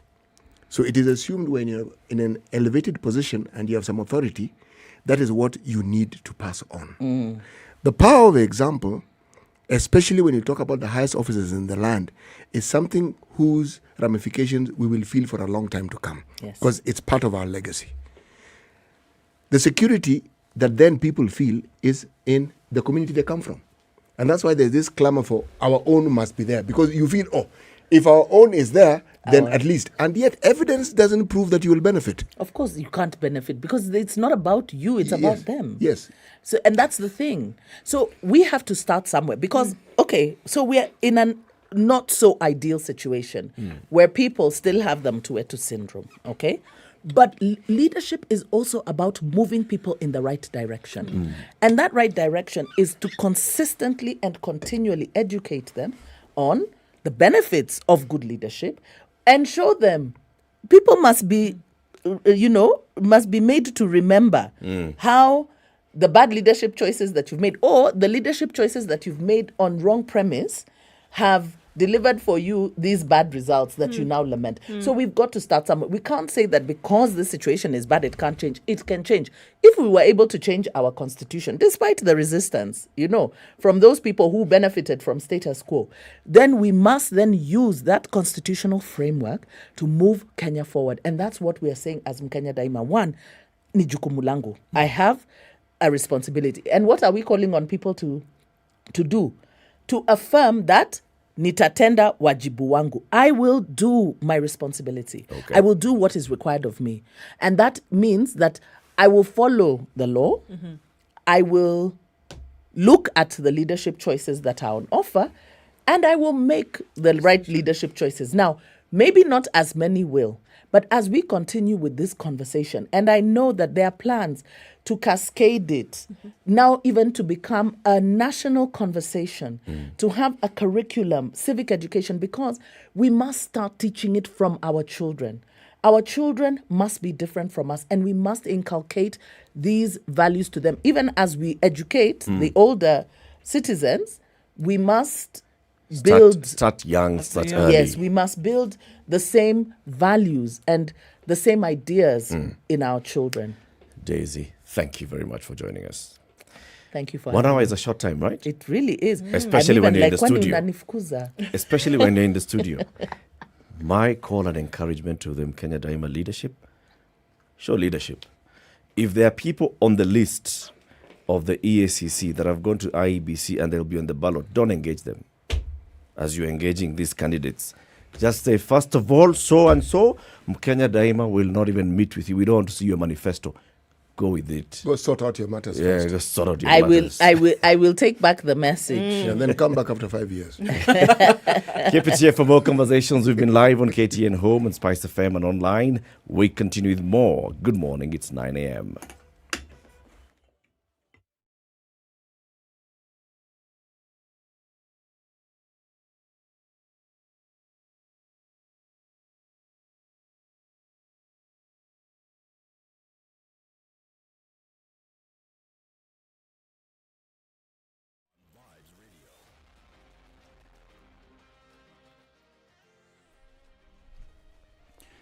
Good morning, this is Newswire. I'm Dennis Aseto. President Uhuru Kenyatta rejected a highly contentious bill that sought to have a local ICT practitioners licensed and registered by a council. The head of state sent the bill back to Parliament alongside the Insurance Professionals Registration Bill of 2020 and the Higher Education Loans Bill of 2020 with memorandum. After they were presented to him for signing by State House Deputy Chief of Staff Nyeri Muturi, the ICT bill was introduced to Parliament in 2016 by Garissa Township MP Ednah and supported by his nominated counterpart Godfrey Osotsi. Senators have overwhelmingly voted in support of raising the country's debt ceiling from the current 9 trillion shillings to 10 trillion shillings. 27 senators voted to approve the motion against just 3 opposing votes, while none of the legislators abstained from taking the vote. The decision by the Senate now rubber stamps the 10 trillion shillings as new debt ceiling for the country after members of Parliament supported the motion on June 7th. This as Deputy President William Ruto opposed the continued borrowing, insisting that the country needs to first deal with the debt it already has and work on reducing it and eventually getting out of debt. We do not think it is prudent to continue borrowing. It is said when you find yourself in a hole, stop digging first so that you can figure out how to get out of it. We must slow down and eventually stop on borrowing. Former Nakada boss John Mutudha has faulted Roots Party presidential candidate George Wajakoya over his marijuana legalization agenda. Mutudha says Wajakoya is misinforming the public and deserves to be arrested for alluding that the legalization of bhang, which is a narcotic drug, is the solution to revamping the country's economy and settling the ballooning debt. The former Nevasha MP said marijuana, popularly known as bhang, has dreadful effects and cannot boost the economy. Let him state in a language everybody can understand. Nobody disputes his 17 degrees, but I'm disputing his wisdom in advocating that cannabis can make the economy of Kenya revamp to an extent of being a super world. If that's the case, then how come a whole province in Ethiopia where cannabis is legalized or bhang is legalized is still suffering? Right here in our neighborhood. In fact, they are a headache to us. Those people have been involved in controlling this narcotic because they bring in tons that stuff. But are they in how come Jamaica is not a superpower? Civil servants will soon join other state officers such as the President in the salary review plan proposed by the Salaries and Remuneration Commission. In a proposal to Parliament, SRC wants the salaries and allowances of public officers to be automatically reviewed every 4 years and as a means to match the increase in cost of living. If approved, the plan will bridge the gap in the salary review procedure in the public service, which currently does not have a clear timeline. And police in Kasarani, Ruiru and Kijabe are investigating the circumstances under which 5 men who were reported missing were found murdered and their mutilated bodies dumped in Kijabe Forest and Kiserian. The families of blogger Franklin Obegi, Moses Nyachai, Fred Obari, Pomidas Wanjohi and another only identified as Eli, who have positively been identified by their kin at City Mortuary, want police to speed up investigations into their mysterious disappearance and murder. Preliminary investigations by police show that the 5 could have been involved in online fraud, as one of the victims had been arrested following a complaint at Ruiru police station, a matter that was later settled out of court. Ukraine has detained a senior government official and a business leader suspected of being part of an alleged Russian spy network. The security service did not name the 2 suspects but identified them as a senior official in the Secretariat of the Cabinet of Ministers and a department head of the Chamber of Commerce and Industry, a business lobby. It said in a statement on the Telegram app that it had carried out a multi-stage special operation to neutralize the alleged spy ring. And Gor Mahia's chairperson, Ambrose Rachere, has hailed President Uhuru Kenyatta for his kind gesture after awarding the financially crippled Record League champions 2 million shillings. The cash token came as a relief to the club, which has been operating on a shoestring budget. Other than Gor, AFC Leopards also benefited from the gesture, pocketing an equal amount. This is Newswire. Dennis Aseto. Good morning.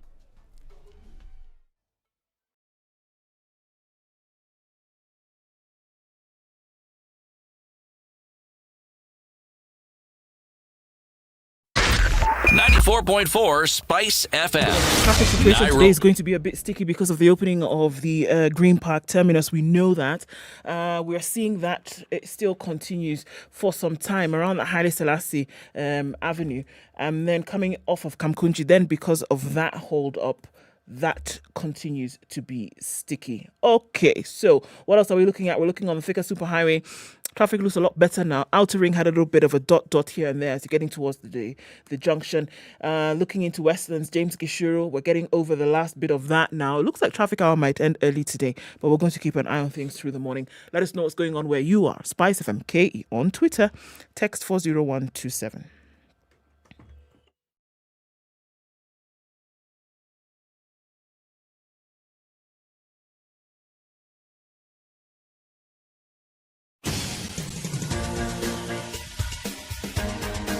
This is The Situation Room, the home of hard-hitting political commentary and penetrating insights about the state of the nation. This is a talk radio experience like no other. The Situation Room, a place for hard truths, debates, and elevated conversations. The Situation Room, witty, political, engaging, deep, controversial. In the room, we have C.T. Muga, researcher, academic, seasoned political observer, a fountain of wisdom in these politically uncertain times. Ndu Okoh, Nigerian by birth, Kenyan by choice, communications expert, Pan-Africanist, a truth seeker and believer in people power, and Eric Latiff, agent provocateur, the man in the chair, seasoned journalist, news hound, a man who believes in punching It's 7 up, minutes after not 9. down. Good morning, 22nd day of June 2022. Happy Wednesday, wherever you are locked in from, on Spice FM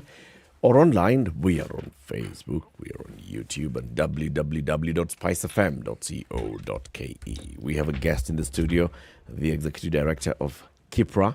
Before we welcome her and introduce her to the show, the day's proverb, City. Yes, from the island of Pate. Amani haitaji mlinzi. Peace does not need a guard. Amani haitaji mlinzi. Yes. Okay. And I'm saying amani inahitaji mlinzi. Yes. Ama walinzi for that matter. Wakuwe na silaha ama wasikuwe na silaha? Inategemea. Lakini silaha sio lazima iwe upanga. Hata rungu ni sawa. Wow. Baba, hata nafsi inatosha. Yes. Ndu? Wasikia nafsi? Nafsi. Sawa. Fursa. Same.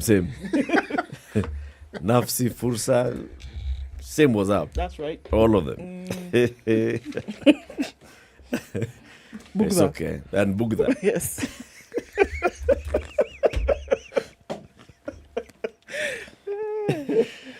Hiya. Dr. Rose Ngoge is the Executive Director of KIPRA, the Kenya Institute for Public Policy. Not of. For. Public Policy Research and Analysis. Thank you very much for joining us, Dr. Ngoge. Thank you. We've had you on this show, but via video link. Now having you here is good, and it's important. KIPRA is an institution that's very, very important for the country. You've told us this before, but there are people who may not have heard that the last time that you're here. So let's reintroduce KIPRA to the public. What is KIPRA? Yeah, thank you very much for having me here. This is my second time. Oh, yeah, it's its second. Yes, yeah. So, but that time, I think we were virtual, so I never met any of you physically, but it's good to meet you physically. You know, today. I kept wondering where it is that I had seen you. It's on the screen. Yes, this person is very familiar. Yes. Anyway. It's on the screen. That now has been confirmed. Maybe you taught together somewhere. The possibility exists. Yes. So, Kenya Institute for Public Policy Research and Analysis, KIPRA, is a state corporation established in 1997 and operates under the National Treasury and Planning Ministry.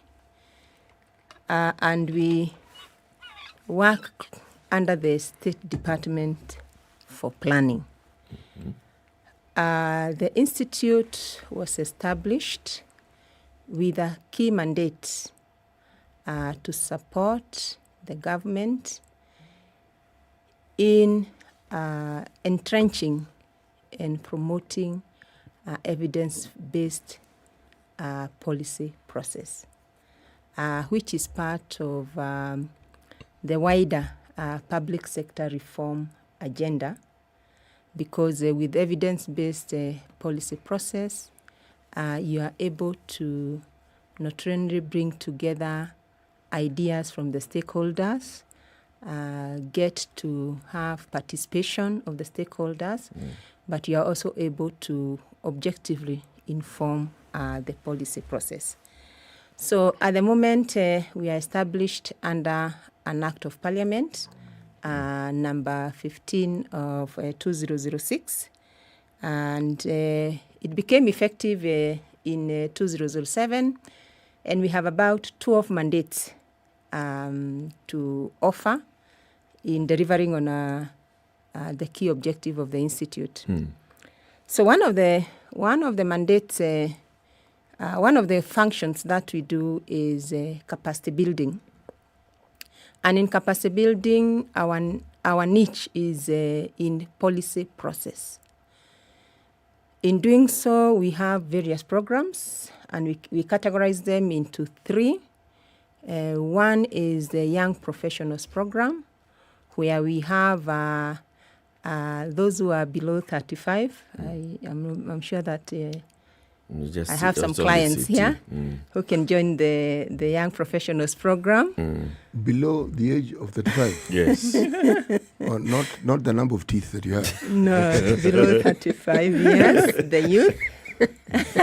They come and spend 1 year with us. And in that 1 year, we expect them not only to attend some classes, but also to do hands-on research activity.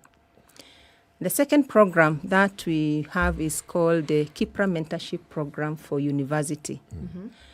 Under this program, we organize with various universities to meet students and faculty members, and we bring into the platform various government agencies.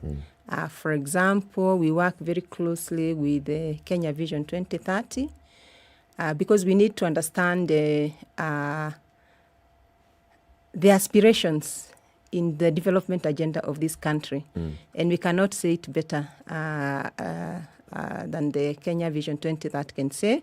We also bring into the fold the Youth Enterprise Development Fund, because they have to provide the university students with an indication of the initiatives that the government is taking, so that after school, where do you go from there?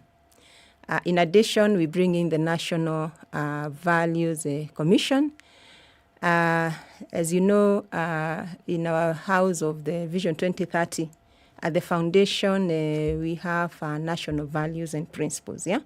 So we bring them in so that students can understand a key foundation in transforming the economy of this country.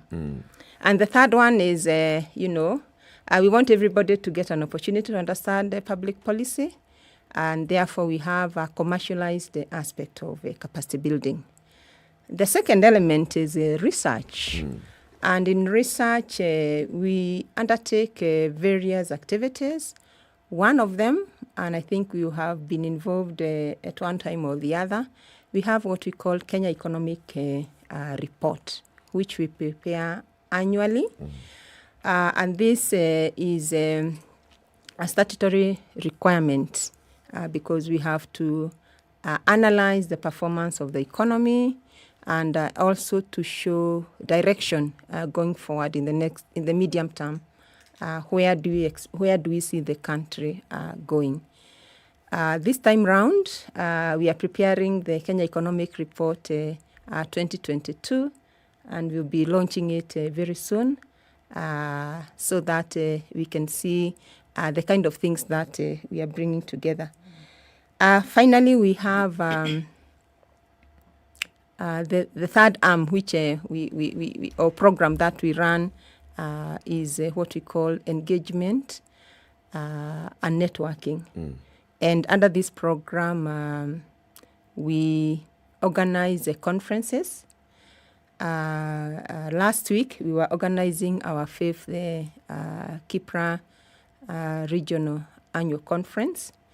And each year, we take a theme which would help to bring together stakeholders and dialogue. So our conferences are not highly academic because what we try to do is to provide a platform where each of us can actually have an opportunity to give their views either on existing policies or also share emerging issues in a certain area. Of course, the only thing that we define for each conference is the theme. Like the theme for the recent conference was on foundations for sustainable economic transformation in Kenya.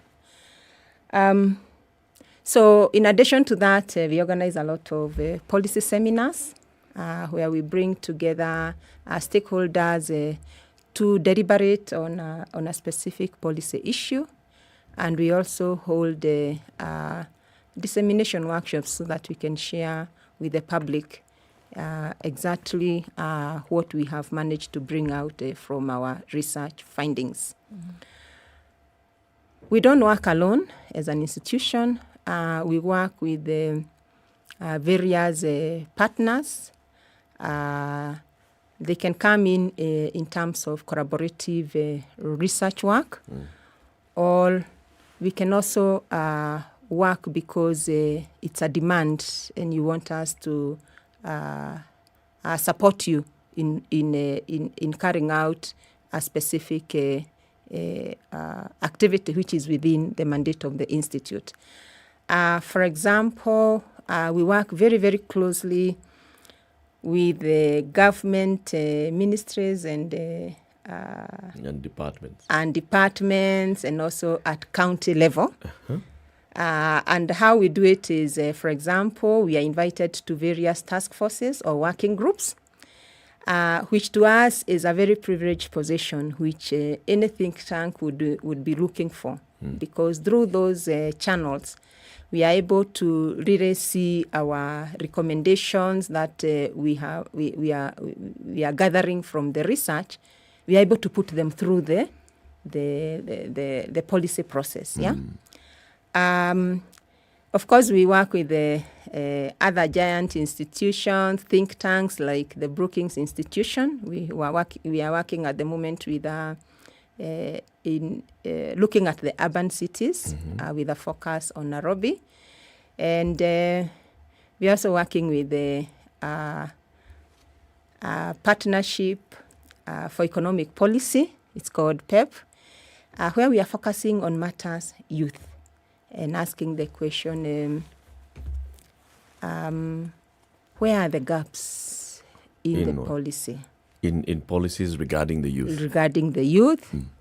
And what next then do we need to do with the policies, with the programs, with the initiatives that have been focused on the youth? I have a question, Dr. Do you engage with political parties or political leadership?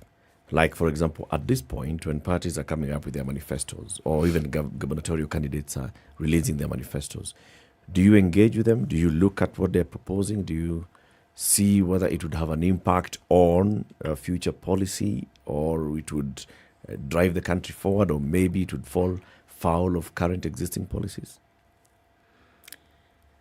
Now, as an institution, you know, we are government, yeah. And when we come to general elections, you actually anticipate there will be either a new government in place. And when the new government is in place, they define what they want to achieve in the 5 years that they are in power. So as an institution, we have a key role, especially after we know who is now taking up the after the election. After the elections. And we take up the manifestos, yeah? And look at them, interpret them in terms of what they mean in policy direction going forward, and working towards providing evidence, yeah? That would support in terms of actualizing what has been proposed.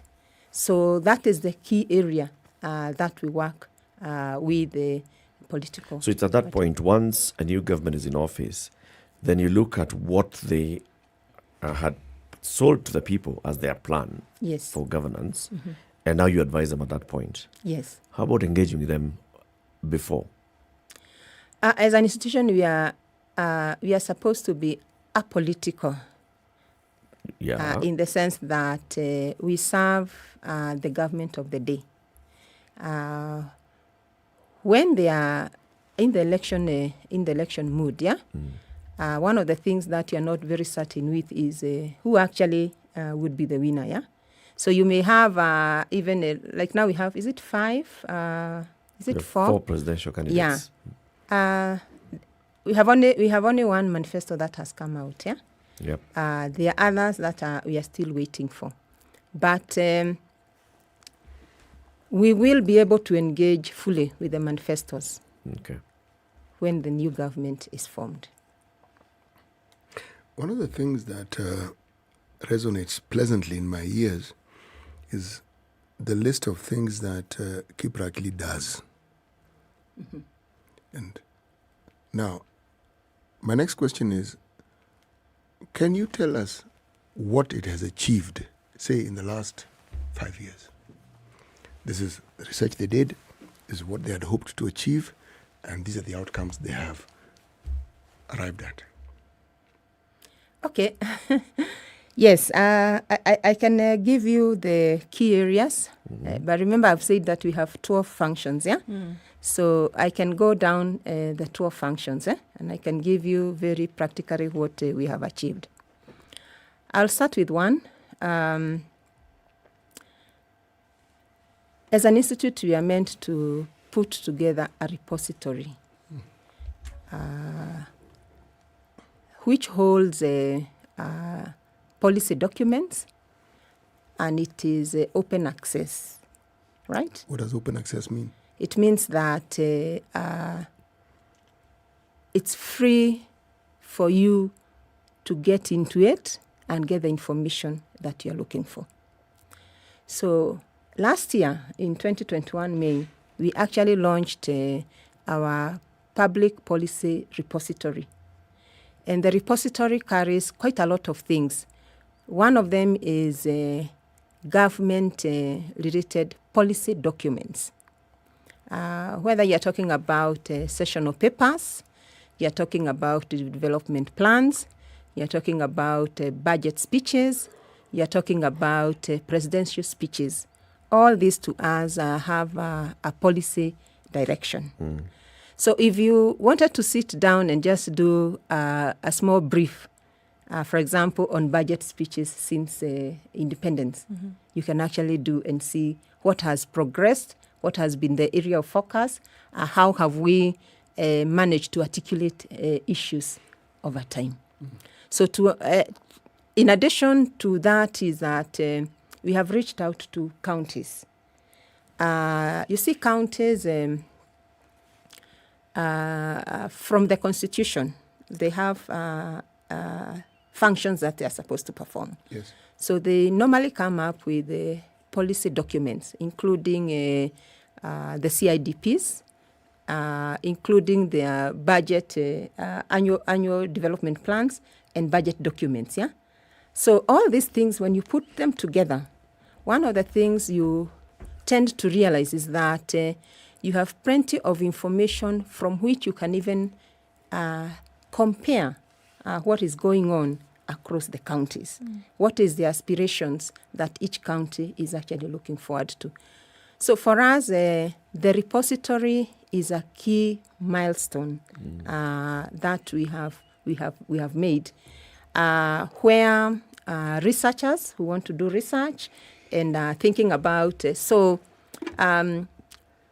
what is it that one can look at from sessional paper number 10 of 1965? I must admit, I'm one of the current consumers of the repository, doing some work on sanitation. Okay. And looking at what counties have done with regards to sanitation. Do they have sanitation policies? Do they have legislation on sanitation from national to county level? And yes, you find some information in the KIPRA repository. So yes, I'm a user. You are a user, yes. That is the intention. That is it. Huh? Yes. And it's free. Is this applied across board, across the country, in every county? The repository? Yes. The repository is applied for all the 47 counties, yeah? And what we have been doing recently, because we realize that when we request for these policy documents, sometimes one doesn't understand, why do I have to put my documents into the repository? Exactly. Why am I giving you? Yes. So we've been moving around sensitizing counties, yeah, to show them the advantages of actually letting everybody to know what is it that they are thinking about in developing their counties. So nowadays we see a lot of policy documents being shared by the counties, yeah? And sometimes when we visit them and they see, we show them, this is what this county is doing, this is what you are doing. You have actually given us maybe one or nothing, yeah?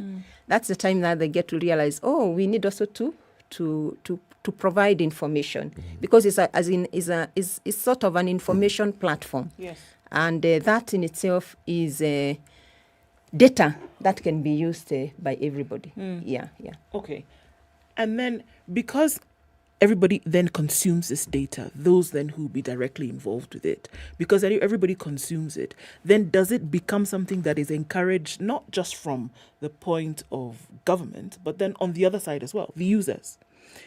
Does it then become something that they say we have to continue in this trend, then making it sustainable as a way in which you can foster business, foster development? Yeah. Okay. I'll look at it from what is the role that we have to play. We are not saying that when we do it once, it is finished. No, we'll come. For example, we are waiting now for the next generation of CIDPs, and we'll go back to the counties and ask them, what have you put the plans. Yes. Right? Because if, for example, I wanted to go and invest in, I don't know which county, Muranga, the first thing that I would want to know is I would need information. What is the status in that county of various aspects? Is there land? What's the population? What are the resources that are available on the ground?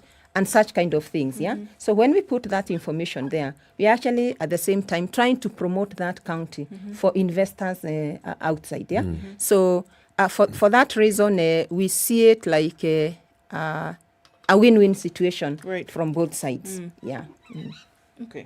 Tell us about this conference that you are holding. So this year's conference, what are the theme and who did it bring together to the table?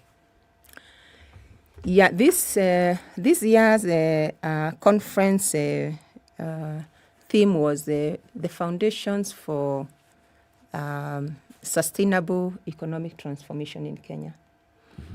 And we thought about this theme because if you look at where we are at a transitional stage. What is the first transition? We are just going for general elections, which means that we anticipate there will be a new government in place.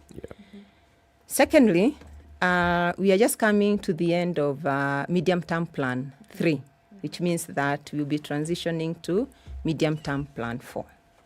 Thirdly, we are coming from a state of various shocks, including COVID-19, which has been with us for now slightly more than 2 years. And if you look at what the government policymakers are looking for is how do we sustain the growth trajectory? Yes, we did a rebound, but the next thing is to say, how do we maintain that growth trajectory? Which means that we need to look at various aspects, given the devastating effect that it had in various sectors of the economy. And also, don't forget that also since last year, we had a drought situation.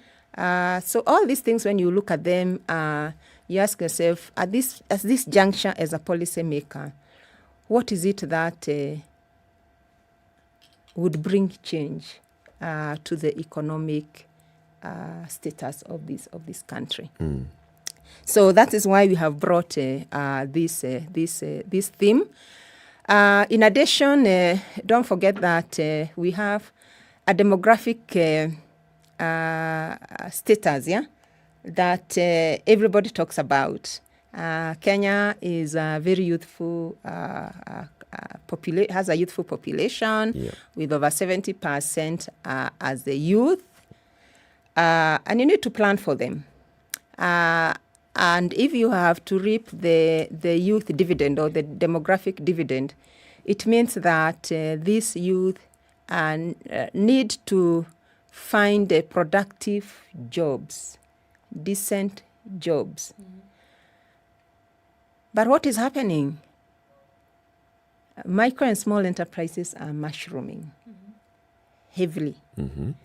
And as they mushroom, when you look at the kind of jobs they are offering, they are not necessarily the one that you'd say moves you out of poverty level. So what do we need then to ensure that micro and small enterprises, the bedrock of industrialization for this country, the bedrock of economic transformation, how do we ensure that it becomes not the bed of roses, but that you facilitate the youth who are major players to see to it that tomorrow when I wake up, I have the desire actually to go in and work, and I can pay my bills very effectively each day. So that in itself is something that requires a lot of discussions in various spaces. In 2020, when we had COVID, you call it the laughter sector. It almost collapsed. Yeah? Yes. And if you look at the media, you see several of them who are in various programs. Yeah, they are looking for support. Yes. Yep. The creative economy. Yet, when you look at the creative economy, the multiplier effect of creative economy is huge. During the conference, we were given an example of if you are filming in a certain area, you gather so much so many persons. Yeah, you have the lawyers, you have the accountants, maybe you have the caretakers, you have the crew, and all these. Yeah, that itself shows you the multiplier effect that having or developing our film industry would bring in, yeah? And why? We have Nollywood, we have Hollywood. I don't know whether we can have also Collywood, Kenya, so that, They've been calling it Riverwood. Riverwood, Kenya. And therefore, we were able to deliberate on aspects that really are not working. Look at textile fashion industry. Everybody talk about New York, and that's Fashion Week, and you have the catwalks, and everybody is showing the fashion. How come we don't organize those ones in Kenya? Yet we all dress each day. So if we look at the backward linkages and forward linkages that textile industry can bring to this country, it can be huge. Cotton industry, and most of what has not been exploited is wool industry. If you go to these very cold areas and you look at those sheep, where do they take that wool? Right. Let's take a break on that note. 25 minutes to 10. Dr. Rose Goge is the Executive Director for KIPRA, the Kenya Institute for Public Policy Research and Analysis. We're talking about the work that they do, and especially the theme for this year's conference, Foundations of a Sustainable Economic Transformation in Kenya. What the conversations were, what they focused on, and what is going to be the focus going forward. Time for that break. Reminding you as well, it's Father's Day month. It's Father's Day month at Sarit, your city. You can take your CT dad to Sarit, not forgetting that there's so much up for grabs. What are you looking for? Entertainment, music at the rooftop with your great DJs, arts at the Sana Art Exhibition. Want to find out how you can, check on your health status? Take your dad for a date this month at Sarit, your city. Great discounts across board. So many partners getting involved in this to make Father's Day a month-long celebration. We'll be back shortly. Good morning. This is the Situation Room, the only way to start your day.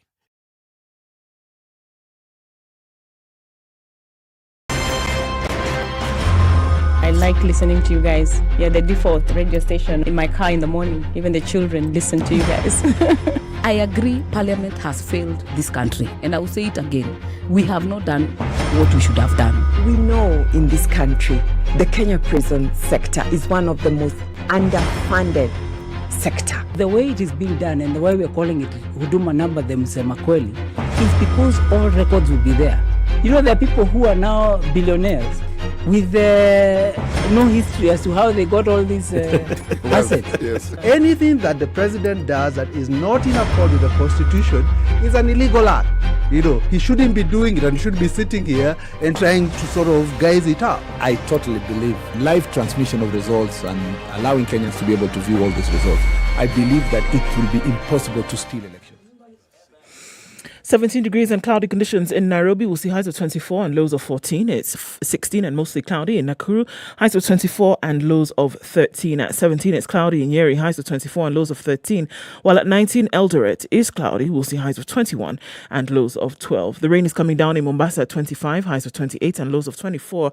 And we're looking at rain showers continuing at 26. In Malindi, highs of 28 and lows of 25. At 21, it's mostly cloudy in Kisumu. It will go to highs of 27 and we'll see highs of 26 26 in a mostly cloudy Kakamega. Mostly sunny conditions at 21 in Kampala, highs of 26, and we'll see highs of 29 in Dar es Salaam, where it's currently 24. 7 degrees and mostly cloudy in Johannesburg. Go to highs of 14 today. Continues to rain in Lagos at 23, highs of 28. 21 and mostly cloudy in Kinshasa, highs of 29. And looking out into Beijing, where it's still raining at 24, we'll see highs of 26. It's now starting to rain in Paris at 17, highs of 26. And it's sunny in London at 16, highs of 25 and lows of 14. And light rain continues in New York at 20. We'll see highs of 21 and lows of 17.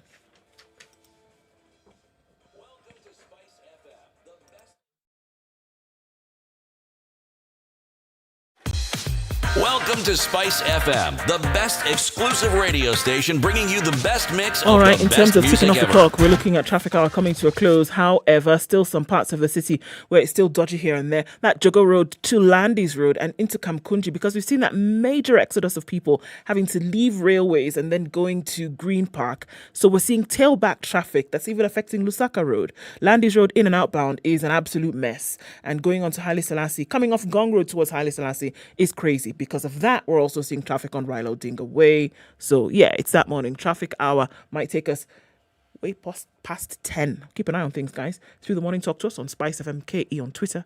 Text 40127. Business news with Spice FM. I'm Dennis Oseto. Business people in Nairobi have been urged to capitalize on the trade opportunities available in China through e-commerce, especially after the signing of the Memorandum of Understanding between Chinese and Kenyan authorities aimed at expanding the market for goods and services. The appeal reverberated during the second Nairobi China Trade and Investment Forum held in Nairobi last week with the objective of discussing ways of bridging the trade imbalance between the two countries.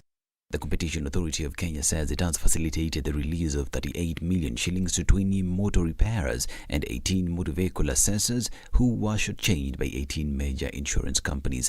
CAK secured 30 million shillings in the 2021-2022 financial year, an increase from the 8 million shillings recovered during the previous year. NCBA Group has revised Kenya's GDP growth projection to 4.9%, at 0.3% point decline from their initial 5.2% forecast in November 2021. The downgrade reflects the negative spillover effects of the Russia-Ukraine crisis, an uncertain external landscape, tightening local and external credit markets, domestic election jitters, and climate-related concerns, according to the NCBA Group research. The research also argues that the third quarter will be most challenging due to a combination of election-induced lull and the full effects of the lingering external shocks, especially the knock-on effects of the Russia-Ukraine crisis. E-commerce revenue in Kenya is expected to hit 430 billion shillings this year, driven by robust government investments in digital infrastructure that have increased internet adoption, uptake of digital services, and mobile money innovations. Stakeholders in the ICT sector are pushing for the development of the national strategy to fasten the pace of growth of online business. The onset of the COVID-19 pandemic saw most businesses and individuals embrace online services, helping drive the growth of the sector. For Spice Business, I'm Dennis Aseto. Spice FM Business.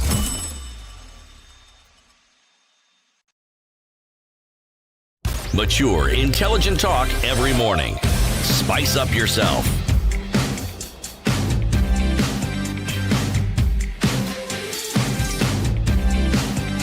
Mornings done right. 20 minutes to 10. 94.4 Spice FM, the Nairobi. Situation Room on Spice FM, online on Facebook, YouTube, and www.spicefm.co.ke. Your host this and every morning, Eric Latiff, Ndu Okoh, CT Muga. Our guest is Dr. Rose Nguge, the Executive Director of KIPRA. We are talking about the conference that was recently held. Foundations for a Sustainable Economic Transformation in Kenya was the theme of that conference. And we're looking at the various areas that you are looking at. We're in a transformation season, like you said, new government coming in. We have Vision 2030, moving from medium term 3 to medium term 4. We're looking at recovery post-COVID and all these other things that then look at what kind of policy direction should the new administration take to drive the country forward. City. You know, I had actually diverted a little bit. Move. Yes. Move there where you are. Yes. In fact, what Dr. Ngugi and I were chit-chatting about here was she talked about the creative economy, and I was saying that the byproduct of a creative economy is a happiness economy. There's even a discipline called happiness economics that people actually study.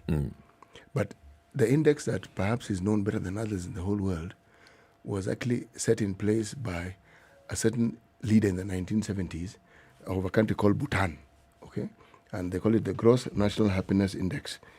And it's used to measure what they call, it's an economic metric. Now, the gist of our discussion was, we've had mental health discussions.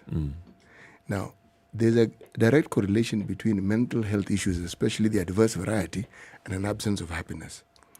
And we're saying that the happiness, the byproduct, which we call happiness, results in people being made to understand that their participation in the creative economics, in the creative aspects of the economy, is as valid as anybody else's. Because for the longest time, if you're in the arts field, the creative world, you're considered as not being particularly okay.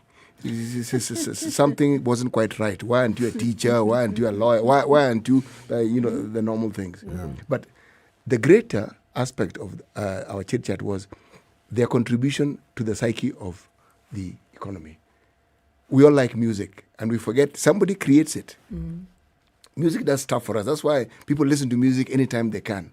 People like watching plays. People like watching movies. Again, they make us happy.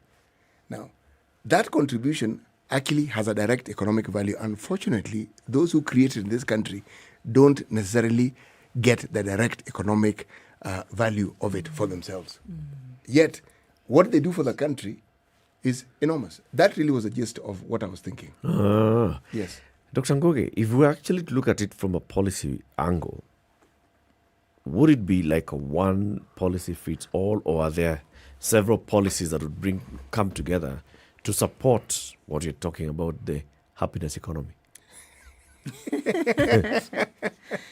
Yeah, when we looked at the creative economy during the conference, so many things were coming up, And one of them is that there is no data.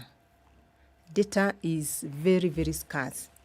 And the basis of making a good policy is actually having data. But we also learned that there is an initiative with the Kenya National Bureau of Statistics, actually to build that satellite for data. We were trying to do an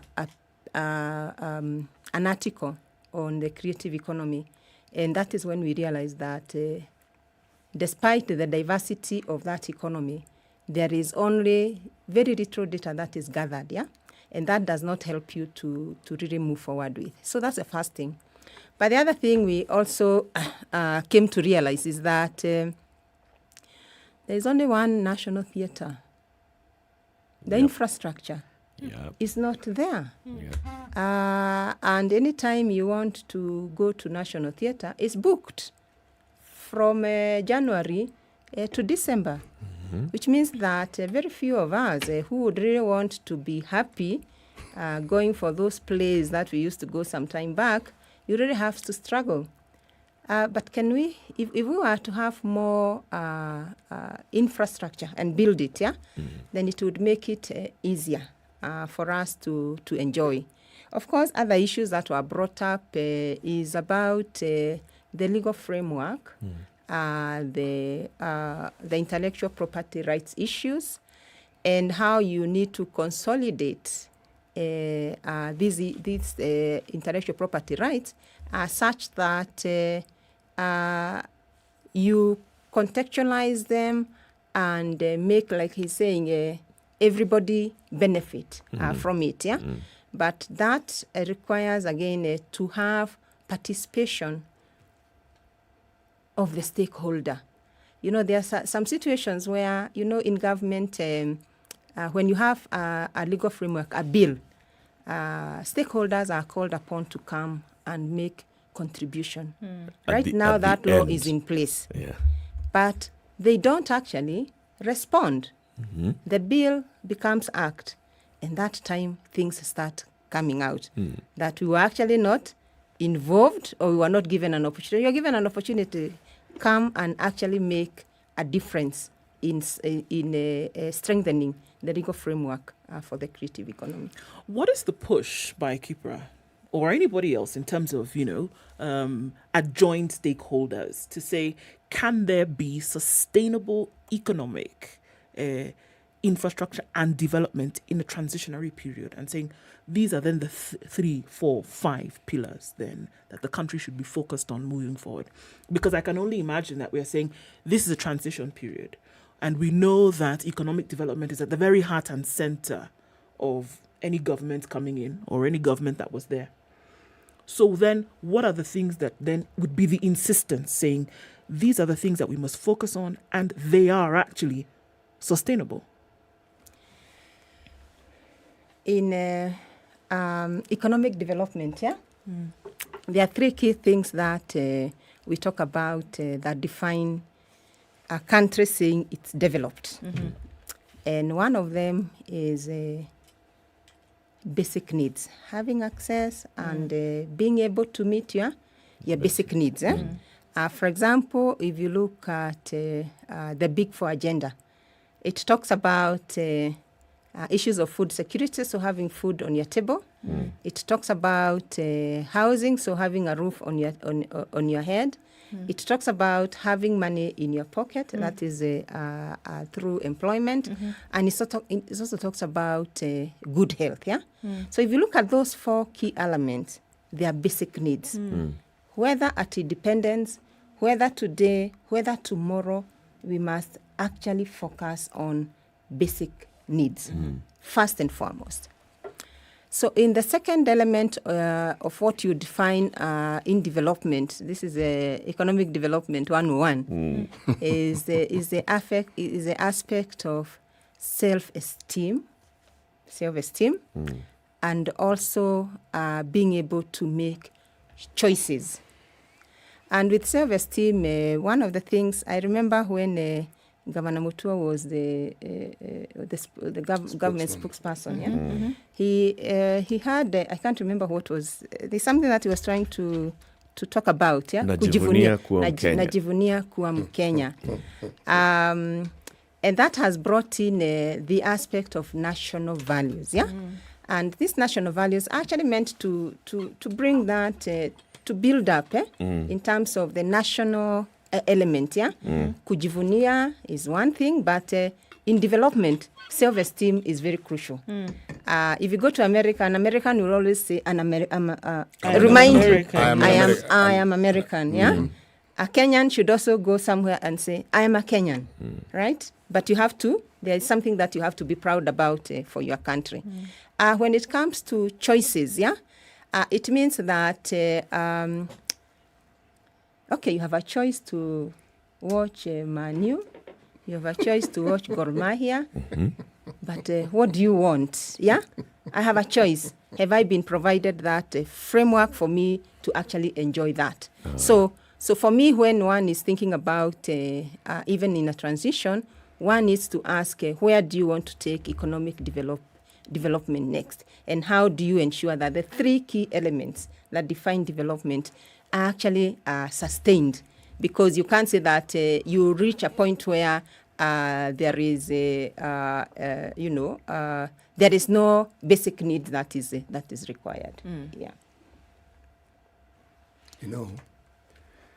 This discussion that we're having, I get the feeling that we're only touching the surface. That we'd actually like you to come back so that we can delve into this thing, because one, I'm looking at the mandate of KIPRA. And the thing that I find daunting and which now depletes my happiness levels is how little we utilize what is readily available to us by virtue of what KIPRA has done. Because they say information is power, but the sort of information that KIPRA churns out is revolutionary, meaning it's a sort of information which when you have, so many things can actually change. So many misdirections that we see within the county system, within the country, can actually change. And yet, this information is archived. It sits there. And even those who principally should actually utilize it probably just use a little bit of it. Now, let me ask the question.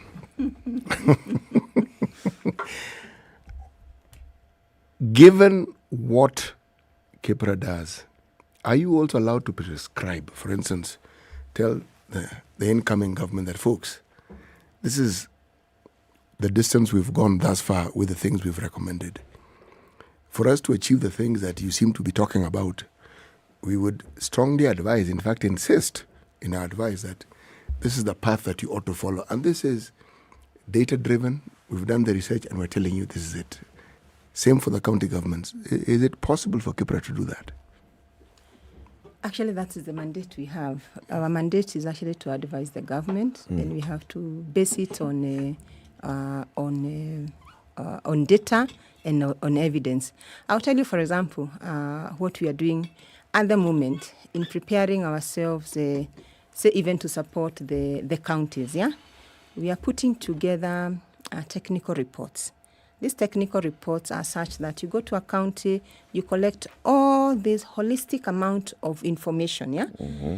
And what that will help us is to say that if you are to start engaging when you are preparing your CIDP, we would tell you, are you focusing on the priorities that are there? Because you can go to a county and you find these are the resources that are available, yeah? But then when you look at the priorities that may be put, then they may not actually be reflecting what is in the resources that are available. Because comparative advantage is always something good to think about and to drive forward. Yeah. Secondly, if you look at our Kenya Economic Report, which for us is a flagship report. Yeah. We cover various issues, and each time we have a theme, yeah? This is a report that is approved by our cabinet secretary for it to be distributed, yeah? For it to be shared externally. So the minute it's done that, like we did in 2017, we were able to sit down with the parliament during the induction period, yeah? And we were able to tell them, these are the things that we have brought out, yeah, as aspects that you need to take into account as you think about the way forward. We also tell you, this is where, from our analysis, the economy is with various issues. So that is actually the mandate that we have as an institution. And our publications exactly do that. We have, for example, if you go to our website, you'll find, for example, something we call a market analysis report. What does it give you? It gives you a status on quarterly basis of several things in the economy. We have also a policy monitor. The policy monitor provides you with a snapshot of things that we are looking at and they are emerging, and we need to give you some information, but things that we go back and also do thorough research on, yeah? We have discussion papers. There are very many, over 300, over 600. If you need to enrich yourself with information, that's where we go. But as I said, when we participate in working groups, in task forces, when a ministry also comes to us and say they are developing this kind of policy document, we join in. And when we join in, we actually pull our evidence into informing that policy. Dr. Ngoge, do you think KIPRA needs more teeth to bite so that your recommendations become binding and are not just suggestions to be considered at some point by a willing government, willing national government or willing county government, that at any point, if any government at whatever level is considering development of a policy, they should start with, or they should engage you as, a non-negotiable prerequisite? As a think tank and as far as our act is concerned at the moment, as I indicated, we are here to generate evidence and provide advice, yeah? We are just one of the components of the policy process. There are so many other stakeholders, and they'll have to consider and prioritize and move forward. But we have to provide that evidence and we have to provide that advice. What I'm asking indirectly. So let me ask you directly. Yes. How important do you think KIPRA is in that ecosystem of policy making? KIPRA is very, very critical. Very critical. Yes. Okay. So should it advice be binding? I may not want to say it to be binding, but does it inform? I think that is a better question. Okay. Does it inform? And I would say yes, it does. Because when the government is, for example, even developing MTP4, when the government is developing the National Youth Policy, they utilize evidence that we provide. But in the policy process, there are so many competing needs. And the process is elaborate because even after you identify and you are very clear that you have 100 things that needs attention, given the resources and the time element, you may find that you need to find a way of just coming with 5 key elements that need to be done. And that is where KIPRA now should be the one that identifies the 5 key elements. Pushing an agenda. But thank you very much, Dr. Rose Ngoge, for joining us today and for all the good work that you've been doing. Yes, we have seen the conferences, the publications, the putting together the database, the availability, the engagement at national level, at county level, positioning KIPRA as the premier institute for public policy, for research, is a good thing. And we wish you all the best. Thank you very much. Good. Kazi ni ngumu, lakini as we are advocating for personally, don't start doing a tier policy on livestock if you do not show me how you engage with KIPRA. That's my agenda. Thank you. Thank you very much for tuning in to Kenya's biggest conversation. Have a lovely day. It's 10 o'clock. We'll be back tomorrow morning, God willing, from 6 a.m.